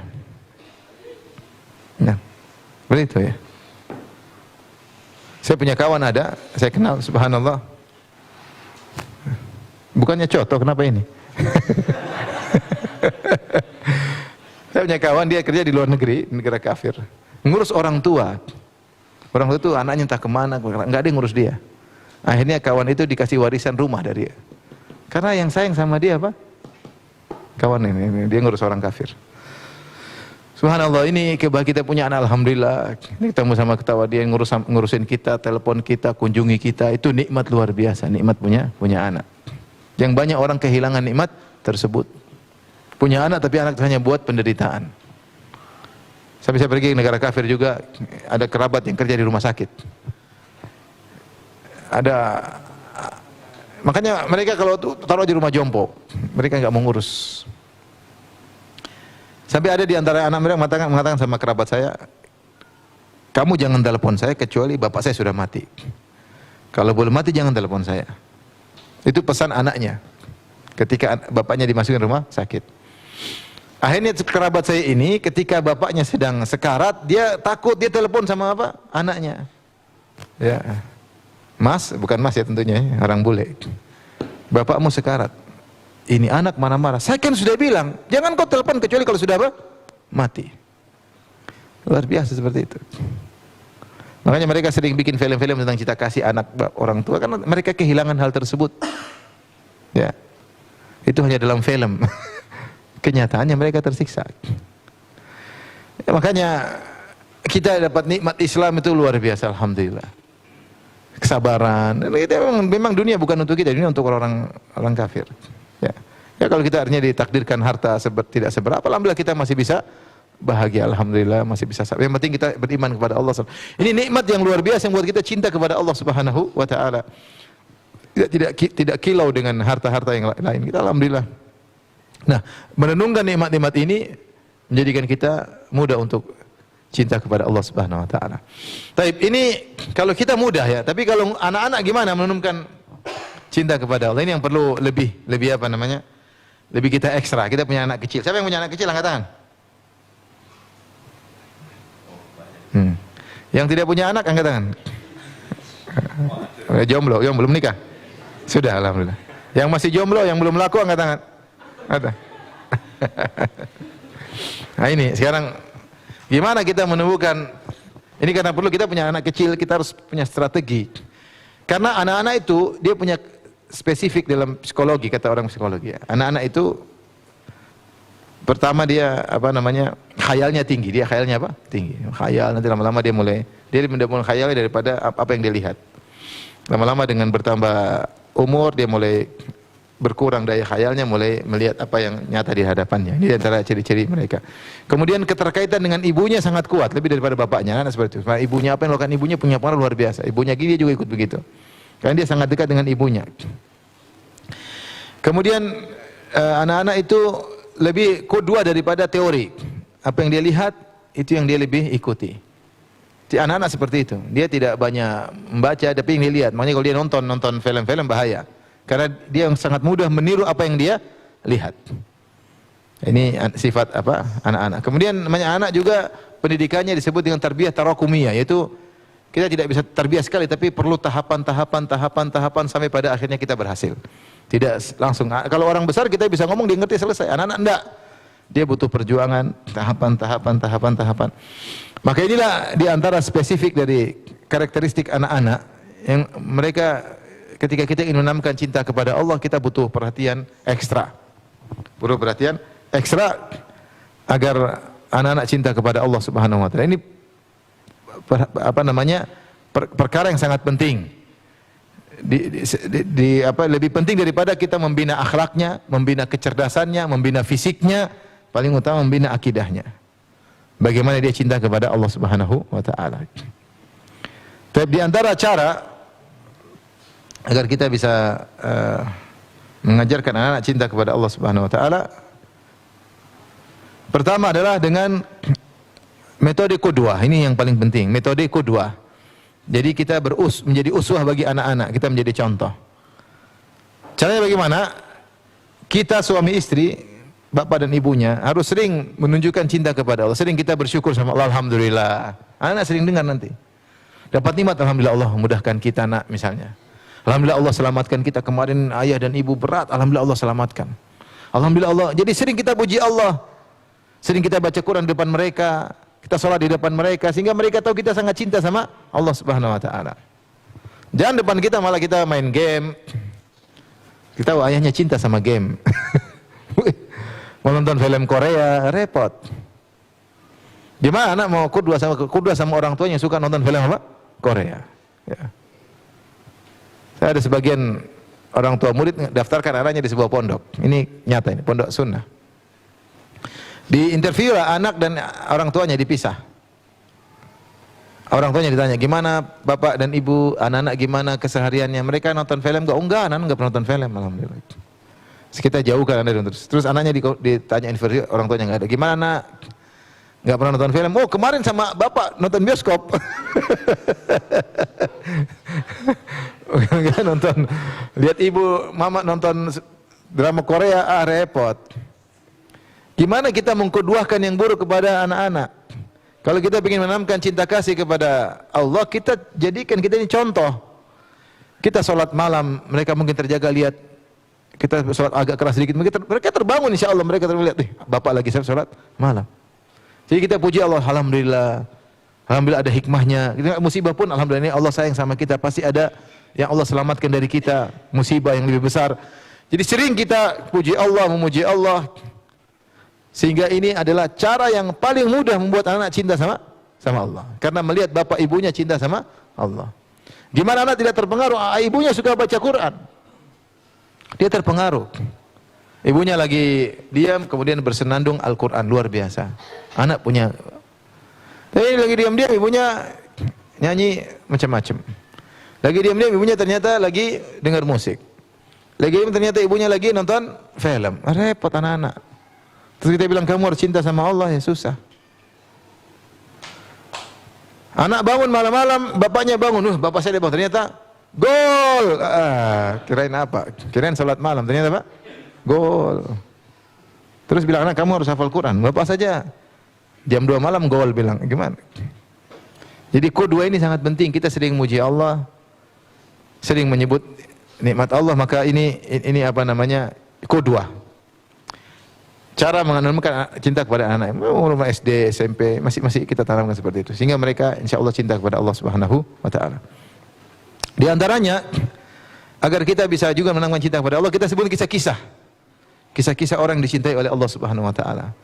Misalnya kita kisah Nabi Yusuf alaihissalam, sederhana kita tahu ceritanya. Lihat Nabi Yusuf dicintai Allah, diuji, akhirnya berhasil. Allah punya cara.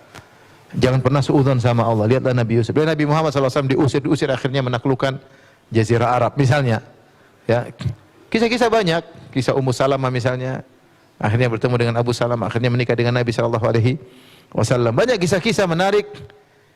Bisa juga pengalaman hidup kita atau kisah-kisah orang soleh dan solehin, agar anak cinta sama Allah Subhanahu wa ta'ala. Ini penting karena pengaruh kisah luar biasa. Makanya di antara metode Al-Quran adalah kisah, cerita. Cerita kehidupan kita dulu, bapak dan ibu begini, dulu waktu kamu belum ada, Abi sama Umi kurus kerempengnya. Terus alhamdulillah Allah kasih kenikmatan ya. Sekarang lagi diet alhamdulillah. Maksudnya banyak hal. Dulu Abi sama Umi tidak punya apa-apa ya. Dulu Abi sama Umi pinjam motor sama orang, kadang-kadang bensinnya diisi, kadang-kadang tidak diisi. Sekarang alhamdulillah orang pinjam mobil dari Abi. Misalnya nikmat-nikmat itu semua, alhamdulillah. Dulu kamu kayak apa, dulu kamu ini, ya kita cerita ya. Sehingga anak-anak, Masya Allah ya, Allah sayang sama kita. Ternyata semua itu ada keberhasilan, ada prosesnya. Dia akan terfikirkan, sehingga dia kokoh ketika menghadapi permasalahan. Kemudian juga misalnya, selain memberikan kisah kepada anak-anak, misalnya kita suruh dia terkait dengan Allah. Ada masalah, kamu berdoa ya. Abi juga berdoa, kamu juga berdoa. Enggak bisa Abi berdoa sini, kamu harus berdoa juga. Tanamkan. Kamu nanti bangun malam berdoa sama Allah. Misalnya, ujian doain sama Allah. Ya, Abi doa, kamu juga berdoa. Kamu yang serius, Abi doain insyaallah. Kamu berhasil, insyaallah berhasil. Tanamkan kepercayaan diri mereka kepada Allah Subhanahu wa taala, ya. Ada musibah, kita bilang sabar, ini takdir. Pasti ada maslahat di balik, kamu tenang aja. Pasti ada kebaikan di baliknya. Sehingga dia selalu terkait dengan Allah Subhanahu wa taala. Ajarkan kalau lagi suruh angkat tangan, suruh berdoa, anak berdoa. Doain Abi sama Umi. Ketika dia sering terkait dengan Allah, dia akan cinta kepada Allah. Apalagi dia berdoa ada solusi, Sering seperti itu, maka dia akan semakin cinta kepada Allah Subhanahu wa taala. Saya pernah ketemu subhanallah anak seorang ustaz terkenal. Saya kalau sebut antum semua kenal. Dia bilang sama saya, mungkin dia kurang interaksi sama orang tuanya, padahal ustaz. Dia nggak bersama saya. Kebetulan dia main sama anak saya juga. Dia bilang, Ustaz, saya kenapa benci sama Allah? Ngeri sekali saya dengar. Ini anak Ustaz benci sama Allah. Dia cerita karena begini-begini. Artinya penting kudwah ya. Penting kita ceritakan, penting kita dekat, kita telepon, kamu ada masa. Bagaimana seorang kemudian saya benci sama Tuhannya. Ini kenyataan, maksudnya luar biasa ya. Ini saya kaget ketika mendengar hal tersebut. Oleh karena anak ini jangan disepelekan, kita harus punya waktu untuk menanamkan cinta kepada Allah SWT. Kalau ada rezeki, alhamdulillah Allah kasih kita rezeki. Alhamdulillah Abi dapat untung banyak tahun ini ya. Alhamdulillah ini bagi-bagi kita makan-makan, kita apa kayak jalan-jalan, kayak umroh, kayak semua nikmat yang kita dapat kita berikan kepada Allah Subhanahu wa taala. Contoh lagi menemukan rasa cinta kalau mereka berhasil. Nah, jangan sombongnya itu Allah kasih kamu. Banyak orang tidak diberikan kenikmatan ini oleh jadi ingat apa yang nikmat keberhasilan saya, keterampilan saya, kemampuan saya semua dari siapa? Allah. Itu terus kita tanamkan.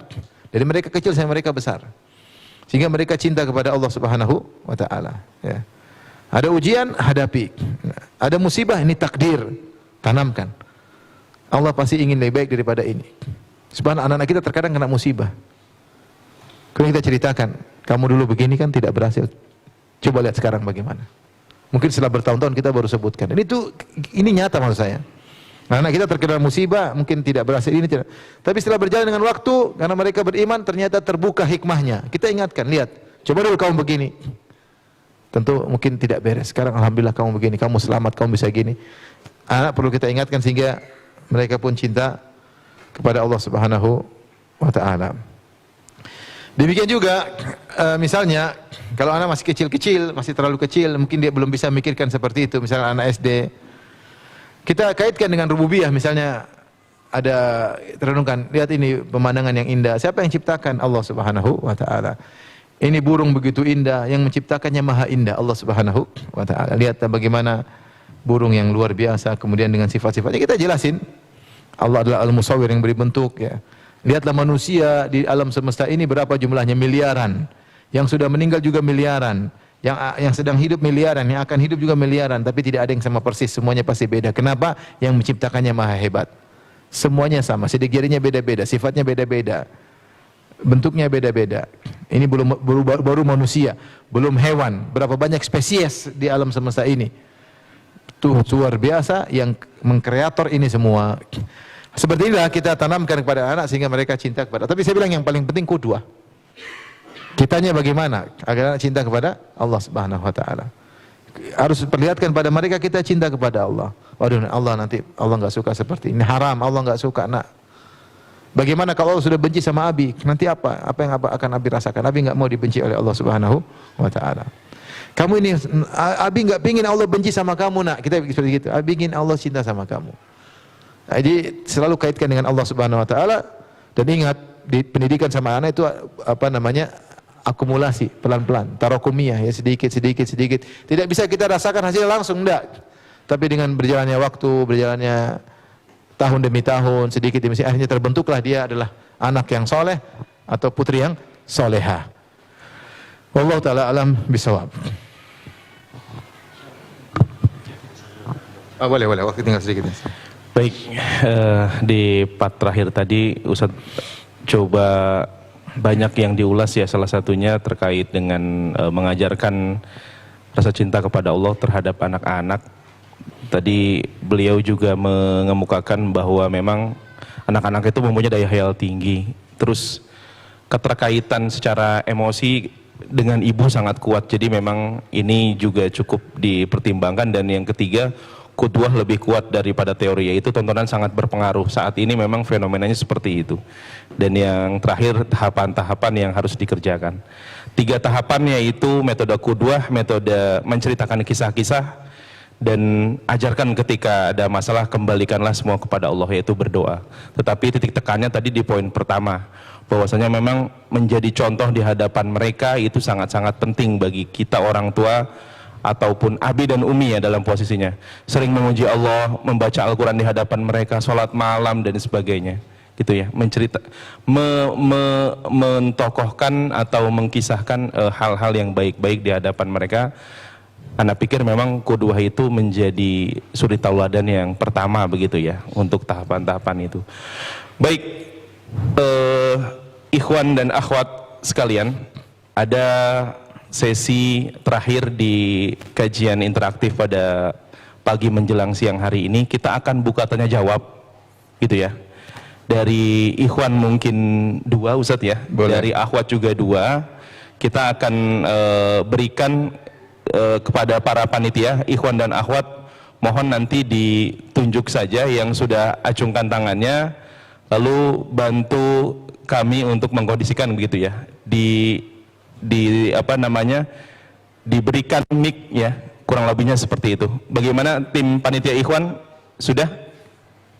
Ya, Ikhwan ada yang bertanya silakan. Nanti Baik. mic-nya dikasih. Baik di dalam ruangan maupun yang ada di selasar sampai belakang sana mungkin Ustadz Ali dan kawan-kawan. Baik di akhwat pun sama, tafadhol silakan. 2 penanya pertama untuk ikhwan dalam kajian interaktif ini, fadhol, baik di dalam ruangan maupun di selasar kelas maupun yang di belakang Ustadz Ali, dan juga teman-teman akhwat, tafadhol bisa langsung menanyakan. Diberikan kepada ustazah semua, diberikan mic-nya ya, mungkin, tafadhol. Silakan Ustadz Ali, bisa diberikan kepada penanya, silakan di lorong ya, mungkin ada ya. Baik, silakan disebutkan nama dan juga pertanyaannya. Tafadhol, Abi mungkin ya, Silakan. 2 orang. Ya. Bismillah, Assalamualaikum warahmatullahi wabarakatuh. Waalaikumsalam. Assalamualaikum warahmatullahi wabarakatuh. Ini statusnya Abi apa jomblo? Hah? Kebetulan pertanyaannya begitu, Ustaz.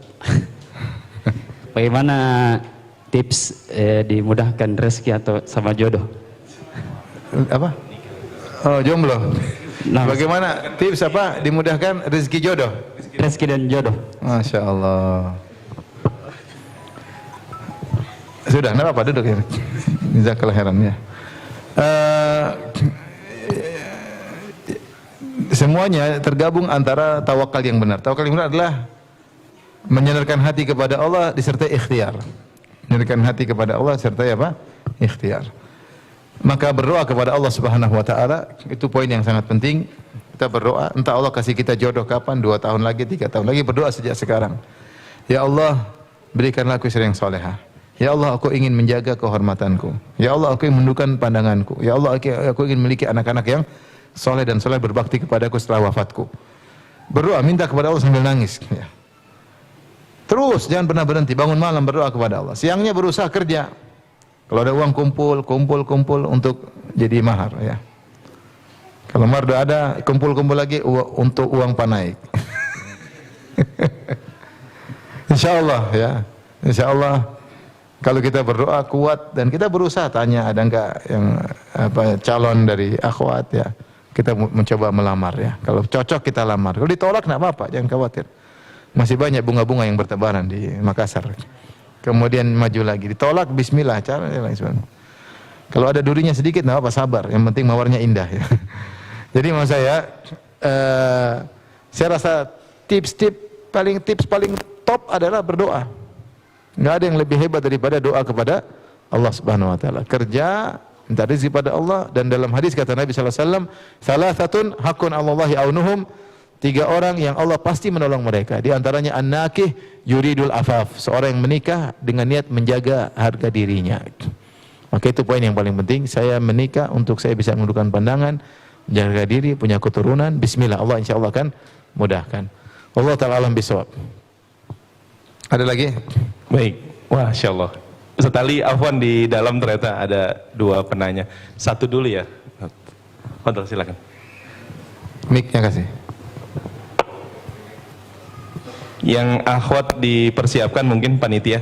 Setelah ini sesi akhwat, fadhol. Oke, bismillah. Assalamualaikum warahmatullahi wabarakatuh. Waalaikumsalam warahmatullahi wabarakatuh. Ustadz, izin bertanya Ustadz.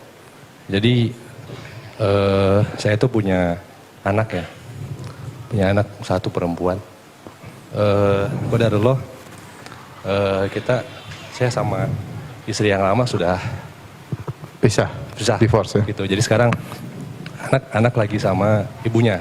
Nah, Nah, bagaimana Ustadz seorang ayah ya yang saat ini jauh dengan anaknya, ya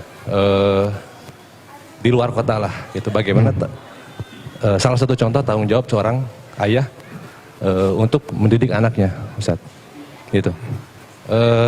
Ya selama ini hanya mungkin nanya kabar, WA, telepon, hanya itu aja. Gitu. Jadi bagaimana cara mendidik secara Islamnya gitu. Ya. Ibunya ngaji atau enggak? Gimana, Ustaz? Ibunya itu anak antum, ibunya ngaji enggak? Ngaji. Sudah ngaji belum? Ya mungkin hanya umum sih. Awam ya? Umum sih, Ustaz. Iya, Ya. iya. Jadi apakah sebagai ayah apa harus memang satu kota misalkan dengan anak karena setiap hari ketemu atau mungkin seminggu sekali bisa ketemu? Karena dengan jarak begini ya jujur saya sebagai ayah agak susah juga sih cara mendidik anak dalam jarak jauh gitu sih. Itu Ustaz. Ya. Terima kasih. Assalamualaikum warahmatullahi wabarakatuh. Jauhnya berapa jam naik pesawat? Biar aja. Ya mungkin pesawat 2,5 jam sih Ustaz. Oh jauh ya. Iya. Ya. Ya, jauh. Ya ini namanya problematika kehidupan. Lika-liku apa? Kehidupannya. Seorang akhirnya harus bercerai dengan istrinya, kemudian anaknya dibawa oleh mantan istrinya. Ya, kita hadapi semua dengan ketakwaan. Ya Allah berfirman tentang kasus perceraian, kata Allah, "Wa may yattaqillaha yaj'al lahu makhraja." Saya yang bertakwa kepada Allah, Allah kasih apa? Solusi. Dan posisi anak yang jauh dari kita tidak menghalangi kita untuk tetap menjalankan fungsi kita sebagai ayah. Apa yang antum lakukan sudah bagus, telepon, WA, video call, lakukan secara rutin. Tapi harus ada kunjungan, semampu antum ya. Kalau tidak bisa satu kota alhamdulillah, kalau enggak ya enggak, kita la yukallifullahu nafsan illa wus'aha. Allah tidak mengeluarkan kemampuan. Fattaqullaha mastata'tum. Bertakwalah semampunya. Kita bisa cari rezekinya di sini, di sana mungkin susah. Ya, sehingga kita berikan hadiah, berikan perhatian. Tidak ada salahnya kita juga berikan hadiah kepada mantan istri, karena dia mengurus siapa anak kita. Kenapa? Sehingga dia tidak menghalangi kita untuk berbuat baik sama anak. Ya. Sekarang masalah kalau cerai, akhirnya ribut, akhirnya balas-balas dendam, akhirnya mantan istri tidak senang kita ketemu anaknya dan sebaliknya. Maka saya rasa yang masa lalu kita hilangkan. Alhamdulillah masing-masing mungkin punya keluarga sendiri. Tidak ada masalah kita kasih hadiah sama mantan istri karena dia ngurus apa? Anak kita. Sehingga kita mulai membuka peluang baru, kita ngobrol sama dia. Mungkin seminggu bisa berapa kali. Kalau bisa tiap hari lebih bagus tentunya. Ngobrol apa aja, anak gimana, jalan-jalan ngobrol sehingga dia ada keterkaitan batin dengan kita. Batin. Atau kita lagi ibadah, nah ini Abi lagi di masjid, doain kamu, misalnya gitu.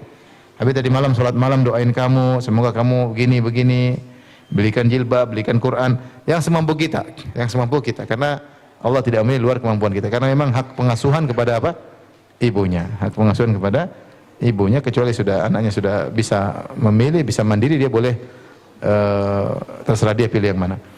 Jadi saya rasa itu yang paling penting adalah keterkaitan hati, kontak batin antara anak dan orang tua. Kapan itu hilang, dia sudah tidak anggap kita orang tua, susah kita untuk memberi arahan-arahan. Tapi kalau dia merasa orang tuanya perhatian sama dia dan ada hadiah juga yang dia dapatkan, rutinitas ya, maka insya Allah kita omongin bisa diarahkan. Dan jangan lupa tetap baik sama mantan istri. Kita niatkan karena Allah. Sehingga kita nanti ngarahin anak-anak juga bisa. Tapi kalau mantan istri ngamuk, dendam agak susah. Anak jadi alat untuk menyiksa kita. Mau ketemu nggak boleh, buat anak benci sama kita, dan itu terjadi. Wallahu a'lam bishawab. Baik, tahan dulu Ikhwan. Kita akan menyapa dari sisi akhwat dahulu. Silakan Ustazah, ada pertanyaan tidak dari sisi akhwat? Fadol, Ustaz Ali mungkin. Fadol, ada Ustaz Ali? Ada? Oh iya, silakan akhwat.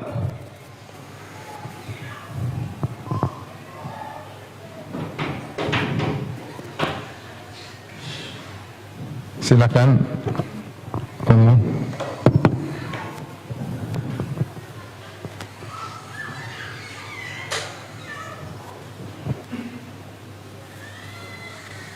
Baik, silakan.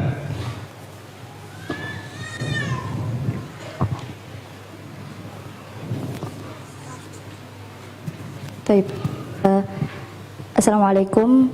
Ahsanallahu ilaikum Ustaz, izin bertanya, bagaimana metode paling efektif bagi seorang anak untuk mengajarkan cinta Allah orang tua? anak kepada orang tua. Iya, kepada orang tua yang masih sangat-sangat awam, Ustaz. Oh, anak maksudnya kita sebagai anak sudah dewasa ya? Iya betul, jazakumullah khairan. Oh iya. Ini yang belum saya pikirkan malah ya. Kita sudah dewasa ngajarin kepada orang tua kita cinta kepada Allah Subhanahu wa taala ya. Allah alam ya, paling ya tadi juga sama, kita tetap memberi pemberian kepada mereka, hadiah kepada mereka, sering memuji Allah di hadapan mereka ya. Orang tua memang enggak sulit karena orang awam, dia sudah terbangun di atas kebiasaan dia ya. Kadang-kadang bisa dirubah, tapi bukan berarti tidak bisa dirubah. Insya Allah Pak, bisa ya. Tadi dengan intinya kita sering menyebut nama Allah, sering memuji Allah Subhanahu wa taala. Kalau kita kasih hadiah bilang alhamdulillah, Mak, ini Allah mudahkan saya. Ini mungkin kecil tapi ini yang Allah mudahkan kepada saya berikan kepada Mama ya. Semoga Allah memberikan lebih lagi. Jadi selalu menyebut Allah di hadapan orang tua ya. Ya tentu orang tua masing-masing beda-beda, tapi intinya kaidahnya sama sebenarnya. Ada qudwah, ada apa namanya menyampaikan kisah-kisah kalau kita bisa cerita sama orang tua kalau bisa, tapi memang orang tua kita beda-beda ya. Saya tidak tahu kondisi orang tua, tapi secara umum tetap kembali kepada dua cara, mengenalkan sifat-sifat Allah yang maha hebat kepada orang tua, dan kedua mengingatkan nikmat-nikmat yang Allah berikan kepada orang tua, semua dari Allah Subhanahu wa taala. Itu yang bisa menumbuhkan cinta kepada orang tua. Jangan lupa berdoa kepada Allah agar orang tua semakin dekat dengan Allah Subhanahu wa taala, terutama di masa tuanya. Wallahu alam bisawab. Baik, syukran Ustaz. Ada lagi dari dimensi akhwat, mungkin biar mic-nya sekalian nanti jadi sesi kedua akhwat dulu Ustaz ya, baru terakhir nanti di ikhwan. Fadol, silakan, ada 1-2 pertanyaan lagi di akhwat sekaligus masuk sesi 2 agar mic-nya sekaligus langsung. Fadol, ada Ustaz Ali? Iya. Ada. Silakan. Bismillahirrahmanirrahim. Terima Pertanyaan kasih. kedua, Fadol. Assalamualaikum warahmatullahi wabarakatuh. Assalamualaikum warahmatullahi. Tadi beberapa kajian yang saya sudah dengarkan, tujuan akhir kita kan bahwa kita mendidik anak keturunan kita supaya nanti pada hari akhir kita bisa berkumpul bersama-sama di surganya Allah. Nah, ketika orang tua sudah meninggal, tapi bagaimana, yang saya mau tanyakan Ustaz, apa yang amalan yang saya sebagai orang tua yang anaknya terlebih dahulu dipanggil gitu, karena saya mengalami itu Ustaz. Jadi saya pengen nanti kita Anak dipanggil umur berapa? Anak dipanggil umur berapa? 18 dan 19. Insyaallah. Insyaallah kita tahu bahwasanya apa yang Allah takdirkan itu yang terbaik ya. Terima kasih Ustaz. Ya. Assalamualaikum warahmatullahi wabarakatuh. Salam warahmatullahi wabarakatuh. Kita senantiasa husnudzon kepada Allah Subhanahu wa taala. Karena di zaman sekarang fitnah semakin banyak ya. Fitnah semakin banyak. Kita nggak tahu kalau anak kita hidup di depan kayak apa fitnahnya luar biasa. Saya nggak usah bicara tentang orang awam, kita bicara orang pondok. Betapa orang ngeluh sama saya, Ustadz, anak saya di pondok atau ada orang di pondok keluar kacau, lebih nakal daripada yang tidak di pondok. Tidak kuat menghadapi ujian. Dia selama ini di pondok mungkin ngaji, ketika keluar sekolah umum ternyata ketemu cewek lah apalah, malah lebih nakal daripada itu terjadi. Menurut saya ujian di luar itu sangat-sangat besar ya. Alhamdulillah anak-anak dipanggil Allah Subhanahu wa taala, insyaallah yang terbaik ya. Allah ingin selamatkan mereka dari fitnah-fitnah yang lebih apa? Lebih besar. Lebih besar. Fitnah dunia tidak ada penghujungnya ya. Makanya dalam suatu riwayat ketika sebagian datang ke kuburan Baqi, sahabat-sahabat sudah meninggal, maka dikatakan kepada mereka, kalian sudah selamat ya dari fitnah-fitnah yang akan apa? Akan datang ya. Karena semakin bertambah zaman semakin buruk ya. La ya'ti zamanun illa waladhi ba'dahu syarrun minhu. Tidak datang suatu zaman kecuali yang setelahnya lebih parah daripada yang sebelumnya. Ini mungkin kita harus nonton. Kedua, orang memuji dalam menghibur diri karena kita pernah kehilangan orang yang kita cintai. Saya ketemu dengan saudara, anaknya meninggal dunia, ya, meninggal dunia, hafidz Quran misalnya meninggal dunia, sedih, tentu dia sedih. Saya juga kehilangan ibu saya ya, ketika COVID ya. Coba saya husnuzon, saya bilang mudah-mudahan mereka-mereka ini berpindah pada kehidupan yang lebih nyaman daripada kehidupan dunia. Karena ini alam, kita masuk alam baru, alam barzah. Alam barzah bisa jadi seorang lebih nyaman daripada alam sebelumnya. Ya, husnuzon aja, insyaallah mereka baik. Nah, kita yang masih hidup ini tugas kita sering mendoakan. Tidak ada yang terbaik yang bisa kita sumbangsikan kepada mereka kecuali doa. Kita berdoa, ya Allah, semoga Engkau beri cahaya pada kuburan anak-anakku. Ya Allah, lapangkanlah kuburan mereka. Ya Allah, masukkanlah mereka ke dalam surga. Kumpulkanlah mereka bersamaku di surga kelak. Kalau ada rezeki kita bersedekah atas nama mereka. Kalau rezeki kita umrah atas nama mereka. Kalau rezeki kita haji atas nama mereka. Kalau kita enggak harus. Yang paling penting adalah doa. Adalah doa dari yang hidup untuk yang sudah meninggal dunia ya. Jadi ibu perbanyak doa, selipkan doa-doa, dan mudah-mudahan Allah akan kumpulkan ibu dan anak-anak ibu di surga kelak. Amin ya rabbal alamin. Ya, betul. Baik, kita masuk sesi yang kedua. Satu penanya terakhir dari ikhwan dan akhwat, karena mic ada di akhwat, sekarang akhwat dulu mungkin. Tafadhol Ustadz Ali atau Ustazah, bantu difasilitasi. Akhwat terakhir penanya, fadhol silakan. Bismillah. Assalamualaikum warahmatullahi wabarakatuh. Assalamualaikum warahmatullahi wabarakatuh. Pertanyaan saya, bagaimana hukumnya kami sebagai istri dan anak-anak menerima nafkah dari suami dari penghasilan riba? Apakah nafkah tersebut haram buat kami para istri dan anak-anak? Syukron Ustaz. Ya. Ini pernah dibahas atau pernah ditanyakan. Hukum asal bahwasanya nafkah haram tidak boleh diterima ya. Namun jika tidak ada masukan kepada anak dan istri kecuali di cara yang haram, maka dalam kondisi darurat, ketika kita katakan darurat, kaidah mengatakan ad-daruratu tuqaddaru biqadariha. Darurat itu sesuai dengan kadarnya. Artinya jika ada kepala keluarganya hasilnya haram atau hasilnya yang tidak benar, maka suami istrinya hendaknya menasihati, tinggalkan mas, cari penghasilan lebih halal, saya lebih tenang. Sementara itu dia tetap masih boleh makan dari hasil tersebut buat anak istrinya, tapi dalam kondisi, dalam kebutuhan primer. Tidak boleh dia ambil uang tersebut untuk beli emas, untuk beli mobil mewah, nggak boleh. Dia hanya untuk makan, minum, keperluan yang mendasar, sekolah boleh, lebih daripada itu tidak boleh. Karena apa? Karena uang riba itu, kalaupun kita ambil uang riba tersebut, kita kembalikan ke Baitul Mal. Paham? Ini uang panas nih. Kalau uang riba dikembalikan ke Baitul Mal. Baitul Mal milik kaum muslimin. Kemudian dikelola oleh negara untuk diberikan kepada jalan-jalan kebaikan. Boleh bangun masjid, menurut pendapat yang lebih kuat, boleh bikin jalan raya, boleh untuk fakir miskin. Maka uang yang panas tadi ketika dikembalikan kepada masyarakat menjadi uang yang dingin, tidak panas lagi. Paham?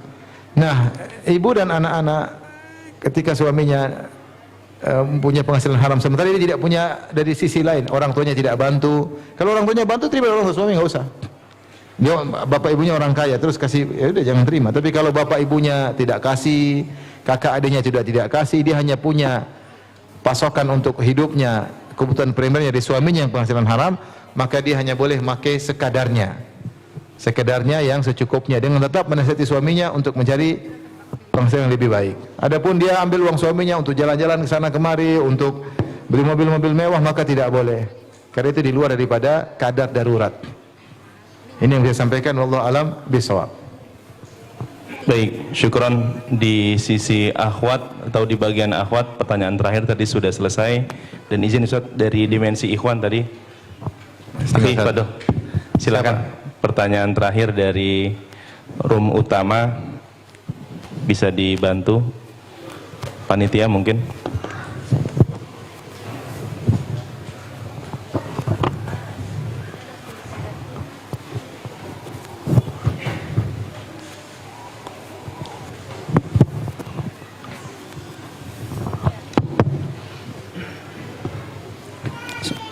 Bismillahirrahmanirrahim. Assalamualaikum warahmatullahi wabarakatuh. Waalaikumsalam warahmatullahi Warahmatullahi wabarakatuh. Perkenalkan Ustadz, saya Ivan. Semoga Ustadz selalu dalam lindungan Allah beserta keluarga. Amin, amin rabbal alamin. Izin bertanya Ustadz, yang ingin saya tanyakan, bagaimana sih peran orang tua mungkin di kondisi yang zaman fitnah sekarang, mulai mungkin dari di rumah mungkin dididiknya baik, tapi mungkin di lingkungan rumahnya kurang baik, terus masuk lagi ke lingkungan sekolahnya lagi kurang baik. Nah, perannya orang tua di sini tuh di mana Ustadz? Jadi apakah kita harus membatasi pergaulannya mungkin anak-anaknya atau harus memilah-milah temannya, sedangkan pada saat di luar ini sudah di luar kendalinya kita. Terus di kami juga sendiri di dunia pendidikan Ustadz, karena saya mungkin dapat amanah mengajar di salah satu politeknik swasta di Makassar. Jadi saya lihat juga semakin ke belakang sifat atau karakter anak-anak itu semakin berbeda Ustadz. Semakin susah ditegur, semakin susah dinasehati. Akhirnya ada seorang guru yang mengatakan, kalau sekarang Pak anak-anak mau dibaiki, kita yang rusak. Itu bagaimana Ustaz tanggapannya Ustaz? Itulah repotnya di situ. Memang berat ya kalau kita memikirkan kita ini nggak mampu, kita lemah. Kita tahu bahwasanya controlling kita lemah. Ini bisa ngontrol anak-anak. Tatkala kita lemah, maka pertama yang paling kita harapkan Allah Subhanahu wa taala. Kuat-kuatin doa. Demi Allah doa, tidak ada yang bisa kita kecuali doa. Anak-anak mau dilarang nggak bisa, temannya banyak. Temannya banyak, dunia maya juga banyak temannya. Dia baik-baik dikirimi macam-macam, repot. Diajarin sama teman-temannya dan rasa pingin tahu anak-anak besar. Dia coba tertarik, sudah selesai. Udah hafal Quran, nonton film, hancur semua Qurannya gara-gara satu film yang dia nonton. Rasa malu yang kita tanamkan di pondok selama ini, ketemu cowok selesai, rasa malunya hilang semua.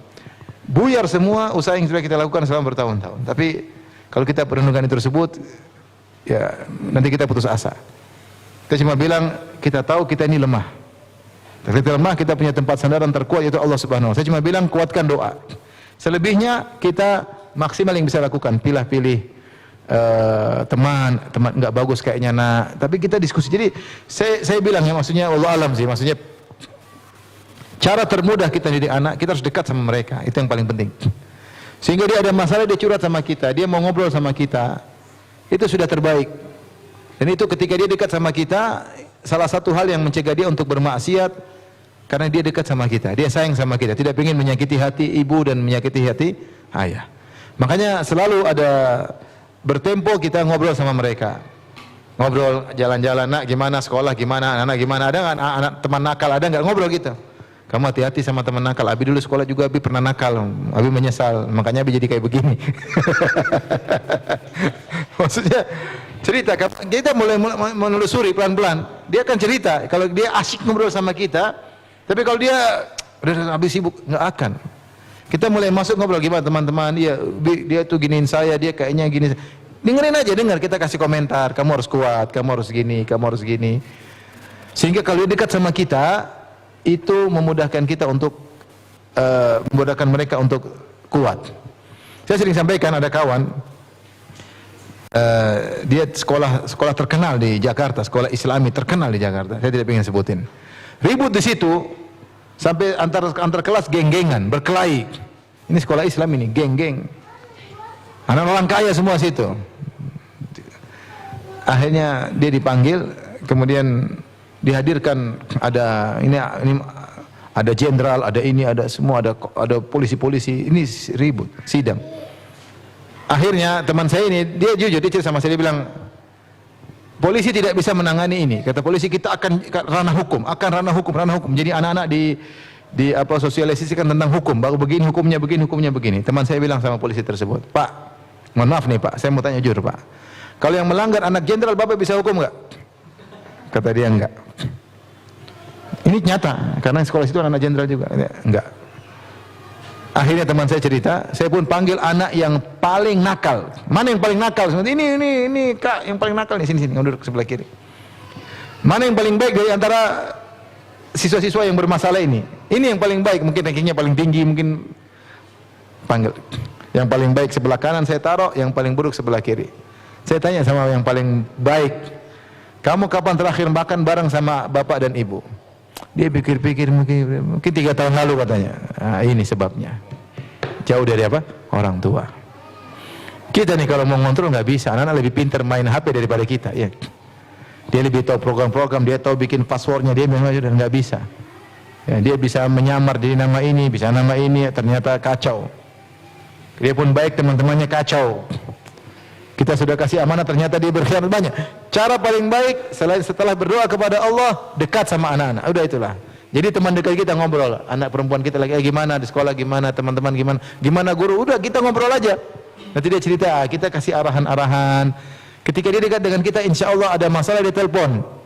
Ada ini ujian dia telepon sehingga dia dekat dengan kita. Seperti itu, Allah alam bisawab. Saya rasa itu yang mungkin yang bisa kita lakukan. Selanjutnya serahkan kepada Allah. Kalau berhasil alhamdulillah, kalau enggak berhasil di luar kemampuan kita. Kita tidak berdosa. Nabi Nuh alaihissalam ketika anaknya kafir, Allah tidak menyalahkan Nabi Nuh alaihissalam karena dia sudah semaksimal mungkin. Allah taala alam bisawab. Ini mungkin saja Ustaz Agus yang bisa saya sampaikan. Semoga bermanfaat bagi semuanya. Baik. Alhamdulillah rabbil alamin. Baik, Ustaz.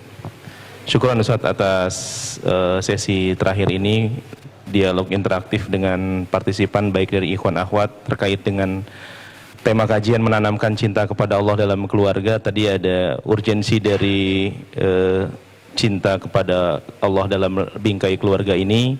Lalu juga kenapa kita memilih mahabbatullah, dan yang terakhir bagaimana cara menanamkan cinta kita kepada Allah terhadap anak-anak ya. Dan aplikatifnya di lapangan, subhanallah, dalam diskusi ini sangat menarik, tapi berhubung waktu sudah hampir 2 jam ternyata ya, Abi Umi, kita cukupkan. Mudah-mudahan bermanfaat dan mudah-mudahan kita bisa bertemu kembali ya di forum ini, mungkin di Al-Wildan atau di dengan Ustadz. Ustadz, mungkin ada pesan terakhir Ustadz dari Ustadz terkait dengan kajian pada pagi hari ini, Ustadz? Cukup. Baik. Kami cukupkan asatidzah dan juga